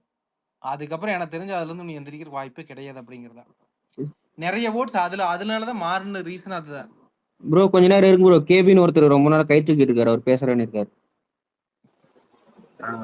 ப்ரோ என்னன்னா அலையன்ஸே வந்து எடப்பாடி திமுகவோட பிஜேபி போட்டுக்கிட்டா 70-80% பிஜேபி ஓட்டு ஸ்மூத் டிரான்ஸ்பர் ஆகும். ஆனா அந்த பக்கத்துல இருந்து 5% கூட டிரான்ஸ்பர் ஆகாது. திருப்பி பிஜேபி பேக் டு ஸ்கொயர் ஒன்ல வந்து நிற்கும். இவ்வளவு நாள் அண்ணாமலை போட்ட அந்த உழைப்புக்கு அவருக்கு இதுவே இல்லாம நான் சொல்றேன். நீங்க ஏடிஎம்கேயோட அலைன்ஸ் வைக்கிறதுன்றது அது வந்து சொத்துல முடிக்கிறது சமம். அவங்க ஓட்டே போட மாட்டாங்க, சீட்டு கொடுக்க மாட்டாங்க, தொகுதி எல்லாமே வீக்கான தொகுதி கொடுப்பாங்க. அது வேஸ்ட். நீங்க தனியா நின்று ஒரு எலெக்ஷன்ல தோத்தா கூட கௌரவமா தோத்துட்டு போயிடலாம். இவங்களோட சேர்ந்து நின்று தோத்தீங்கன்னா இவனாலதான் நீங்க அவனுக்கு தோத்தானுங்கன்னு அவனுக்கு பேசுவானுங்க. ஜெயிச்சா அவனுங்க ஓட்டுல நீங்க ஜெயிச்சுன்னு பேசுவாங்க. நீங்க ஒரு 5 எம்எல்ஏ வாங்கினீங்கன்னா 5 எம்எல்ஏ வந்து அவனுக்கு போட்டு பிச்சம் பண்ணுங்க. நீங்க அவனுக்கு தோத்ததுக்கு காரணம் நீங்க பண்ணுங்க. ஏடிஎம்கேன்ற கட்சி அழிய போற கட்சி, அந்த கட்சியை அழிய விட்டுருங்க. அதுதான் அதோட இந்த எலெக்ஷனோட அழிய விட்டு அதுக்கு சமாதி பண்ணி திதி வச்சு உருண்டை பிடிச்சி வச்சுட்டீங்கன்னா வேலை முடிஞ்சு. அது தேவையில்லாம போய் நோண்டி அது ஏதாவது ஒண்ணு பண்ணணும் அப்படின்னு முயற்சி பண்ணி கூட சேர்ந்து நீங்களே போய் அசிங்கப்படாதீங்க. அவ்வளவுதான். இல்ல இது வந்து சென்ட்ரல் லீடர்ஷிப்புக்கே விட்டு ஒரு 5 வருஷம் 10 வருஷம் ஃப்ரீ ஹேண்ட் கொடுத்துருவானு அடிச்சு ஆடுங்க அப்படின்னு. அந்த மாதிரி கொடுத்தா மட்டும்தான் எப்ப பார்த்து எந்த முடிவு அதுதாங்க பண்ணுவாங்க. ஏடிஎம்கேன்ற கட்சி அழியிட்டுங்க, அது தேவையில்லைங்க. நாட்டுக்கு தேவையில்லாத கட்சி. அது எடப்பாடி தேவையில்லை, ஏடிஎம்கே கூட ஓகே தான். பட் எடப்பாடி மாதிரி ஒரு லீடர் தேவையில்லைங்க. அந்த கட்சி இதோட இந்த 2021 எலெக்ஷனோட தலை மொழி போயிடுவோம். 2023 கூட பார்த்துக்கலாம். எடப்பாடி நீங்க திரும்ப வந்து ப்ரொஜெக்ட் பண்றீங்க அப்படின்னா அது முட்டாள்தனத்தோட உச்சம். அது அந்த மாதிரி யாருமே அந்த கால் எடுக்க மாட்டாங்க. அது விஜய் எடுக்கக்கூடாது, அண்ணாமலை எடுக்கக்கூடாது, அமித்ஷா எடுக்கக்கூடாது. இல்ல நீங்க அப்படி கூட்டணின்னு போயிட்டு அதுக்கப்புறம் நீங்க 31ல எப்படிங்க சிஎம் பிஜேபி ஃபார் சிஎம் எப்படி பேசுவீங்க டிஎன் அப்படிங்கறதால பேசவே முடியாது. அப்புறம் அடுத்து அது 36,000 விஜயுமே 31ல பேச முடியாது, விஜயும் பேச முடியாது, இல்ல அதேதான் அது யாருமே பேச போயிட்டே தான் முடியாது. இருக்கு. ஏங்க அதுதாங்க நான் சொல்றேன், ஏங்க 2026 எடப்பாடின்ற ஒரு ஆளு அழிய போறாருங்க. அந்த ஆளு ஏங்க நீங்க குளுக்கோஸ் கொடுத்து ட்ரிப்ஸ் ஏற்றி உயிர் பிழைக்க வைக்கிறீங்க? விட்டீங்கன்னா முடிஞ்சு போச்சு, அவ்வளவுதான். 2026 முடிஞ்சு போச்சு. இல்லையா அந்த கட்சியை காப்பாத்துன்னு நினைக்கிறாங்களா, இவனுங்க வெளில வரட்டும், எடப்பாடி விரட்டி விட்டுட்டு வெளில வரட்டும் ஏடிஎம்கே காரனுங்க. அப்புறம் ப்ரோ ஏதோ ஒரு இல்ல துரோகியை இந்த துரோகியை வச்சுட்டு கட்சியை காப்பாத்தணும்னா அதை பண்ண முடியாது, அவ்வளவுதான். இல்ல இதுல ரெண்டுல ஏதோ ஒரு கட்சி போகணும், ஏடிஎம்கே டிஎம்கே போகணுங்கிற காலத்தின் கட்டாயம். ஏடிஎம்கே போயிரு, அதுதான் வேற டிஎம்கே வழியா எல்லாம் போகாதுங்க, டிஎம்கே இல்ல ஸ்ட்ராங்கா இருக்கு. ஏடிஎம்கே போயிரு. இல்ல இல்ல அவங்க இல்ல 99% ஜெயிக்கிற மாதிரி தான் இருக்காங்க. தெரியல. இல்ல ஏடிஎம்கேலையுமே எடப்பாடின்ற ஒரு ஆள் இருக்காருல்ல, அந்த ஆள் திரும்ப அவரோட அவசியம் கிடையாது. அவர் நாட்டுக்கு தேவையில்லாத ஒரு பொலிட்டிஷியன், ஒரு துரோகத்தின் உச்சம். அவர் மாதிரி ஒரு துரோகியை பார்க்க முடியாது எங்கேயுமே. அவர் யாருக்கு வேணாலும் துரோகம் பண்ணுவார், இப்படி எல்லாம் பண்ணுவார். ஆனா அவர் அரசியலுக்கு தேவையில்லாத ஒரு ஆள். கார்த்திக் ப்ரோ, ஆனா இப்ப விஜய் வந்து இப்ப அந்த ரெட் ஜெயிண்ட் அந்த சினிமா மூவி பத்தி எல்லாம் கொஞ்சம் கேம்பெயின் பண்ணா இன்னும் கொஞ்சம் நல்லா இருக்கும் கார்த்திக் ப்ரோ. அது கொஞ்சம் எதனா பெருசா வெளியே வரும். இவர் சினிமால தானே இருக்காரு, அது எதனா பேசலாம். தெரியல, பார்ப்போம். க்ளோஸ் டு எலெக்ஷன்ல பேசுவார்னு நினைக்கிறேன். பார்ப்போம். அதெல்லாம் பேசணும் நான் கரெக்டா இருக்கும். அது ஆனா எதுவும் பேசல, எதுவுமே இப்பெல்லாம் கரெக்டா அவனுக்கு சர்க்கிள் பண்ணி வச்சுட்டாங்க கார்த்திக் ப்ரோ. இந்த விஷயத்துக்குள்ள பேசணும். வெளியே நிறைய விஷயம் வந்து நடந்துதான் இருக்கு, ஆனா அதை பத்தி எந்த நியூஸ் சேனலும் கவர் பண்றது இல்ல.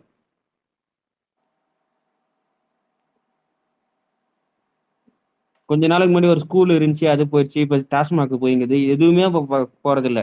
அந்த இந்தி திணிப்பு, இது ஒரு மூணு விஷயத்த வச்சு கரெக்டா காயின் வச்சு இருக்கிறானுங்க டிஎம்கே.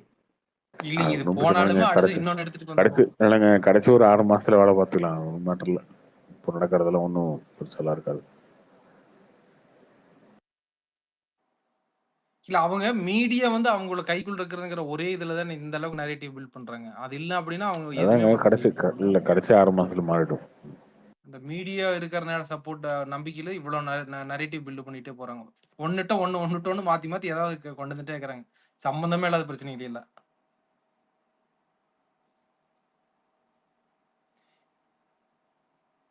கார்த்திக் ப்ரோ, கடைசி 6 மாசம் மொத்த மீடியாவும் எப்படி ப்ரோ கண்ட்ரோல்ல இப்ப நார்மல் ஆயிடும்ன்றீங்களா, பொது ஆயிடும்ன்றீங்களா? மீடியாவெல்லாம் ஆகாது. அதுதான் நான் கேக்குறேன். இல்லைங்க, மீடியா எப்படின்னா அந்த லாஸ்ட் 6 மாசம் வரும்போது பாத்தீங்கன்னா ஒருவேளை ஆட்சி மாறுன்ற மாதிரி அவங்களுக்கு ஒரு சென்ஸ் வரும் இல்லையா, அது வரும்போது ஆட்டோமேட்டிக்கா அவங்க மாறிடுவாங்க, ஒரே ஸ்டாண்ட் நிக்க மாட்டாங்க. அதுக்கப்புறம் நியூட்ரலா மாறுன்ற மாதிரி அவனுக்கு மாறிடுவாங்க, அவனுக்கு தெரியும்.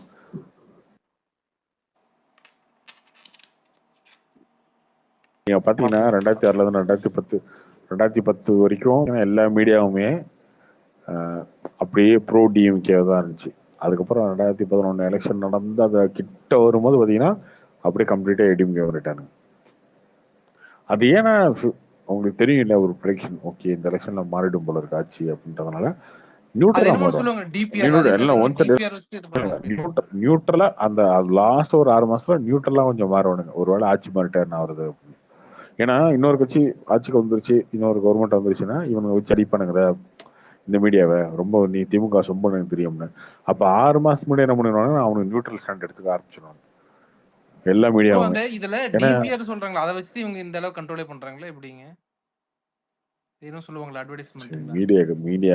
மீடியாக்கு பெரிய ரெவன்யூ எல்லாம் கிடையாதுங்க, நிறைய கவர்மெண்ட் கொடுக்குற ரெவன்யூ தான். இன்னொன்று மீடியாவில் இருக்க வேலை செய்கிறவங்களுக்கும் டைரக்டாகவும் இன்டைரக்டாகவும் பெரிய ரெவன்யூ எல்லாம் கிடையாது, எல்லாமே கட்சிக்காரங்க இவங்கெல்லாம் கொடுக்குற ரெவன்யூ தான். அதை நம்பிதான் மீடியா நடக்குது. அதனால அதெல்லாம் இருக்கதான் செய்யும். கார்த்திக் ப்ரோ, வரும்போது அவங்க நியூட்ரல் ஸ்டாண்ட் எடுத்துருவாங்க. கார்த்திக் ப்ரோ, இப்ப தமிழ்நாடு மாதிரி பெங்களூர்ல 200 ரூபாய் தான் டிக்கெட்டான், பிவிஆர் எந்த தேட்டர் இருந்தாலும் 200 ரூபாய்க்கு மேல வைக்க கூடாதுன்னு போட்டாங்க சட்டம்.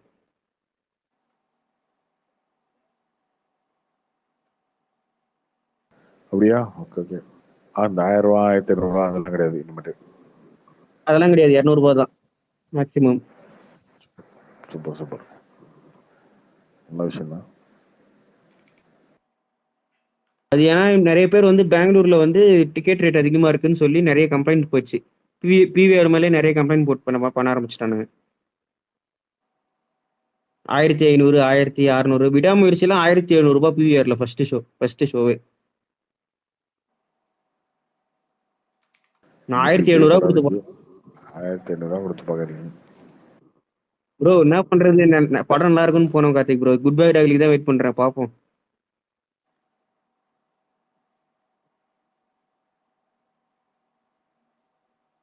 இப்போ பரவாயில்ல 200 ரூபாய் வரைக்கும் மாத்திரன்னு சொல்லிடுறாங்க. அது எப்போ இந்த வரும்னு தெரியல. ஆனா இல்ல ஒரு 2 நாள் வெயிட் பண்ண முடியாதா 1500 கொடுத்துட்டு போறதுக்கு? ப்ரோ 2 வருஷம் கழிச்சு வருது, பாக்கணும்னு ஒரு ஆசை தான். எனக்கு 700 நாள் வெயிட் பண்ணிட்டீங்க, அதுக்கப்புறம் 2 நாள் வெயிட் பண்ண முடியாது. அதுக்குள்ளதான் ரிவ்யூ வந்துருமே, ப்ளூ செட்ட மாதிரிலாம் போட்டுருவாரு ப்ரோ. அதுக்கப்புறம் நம்மளுக்கு இன்ட்ரெஸ்டே போயிரும்.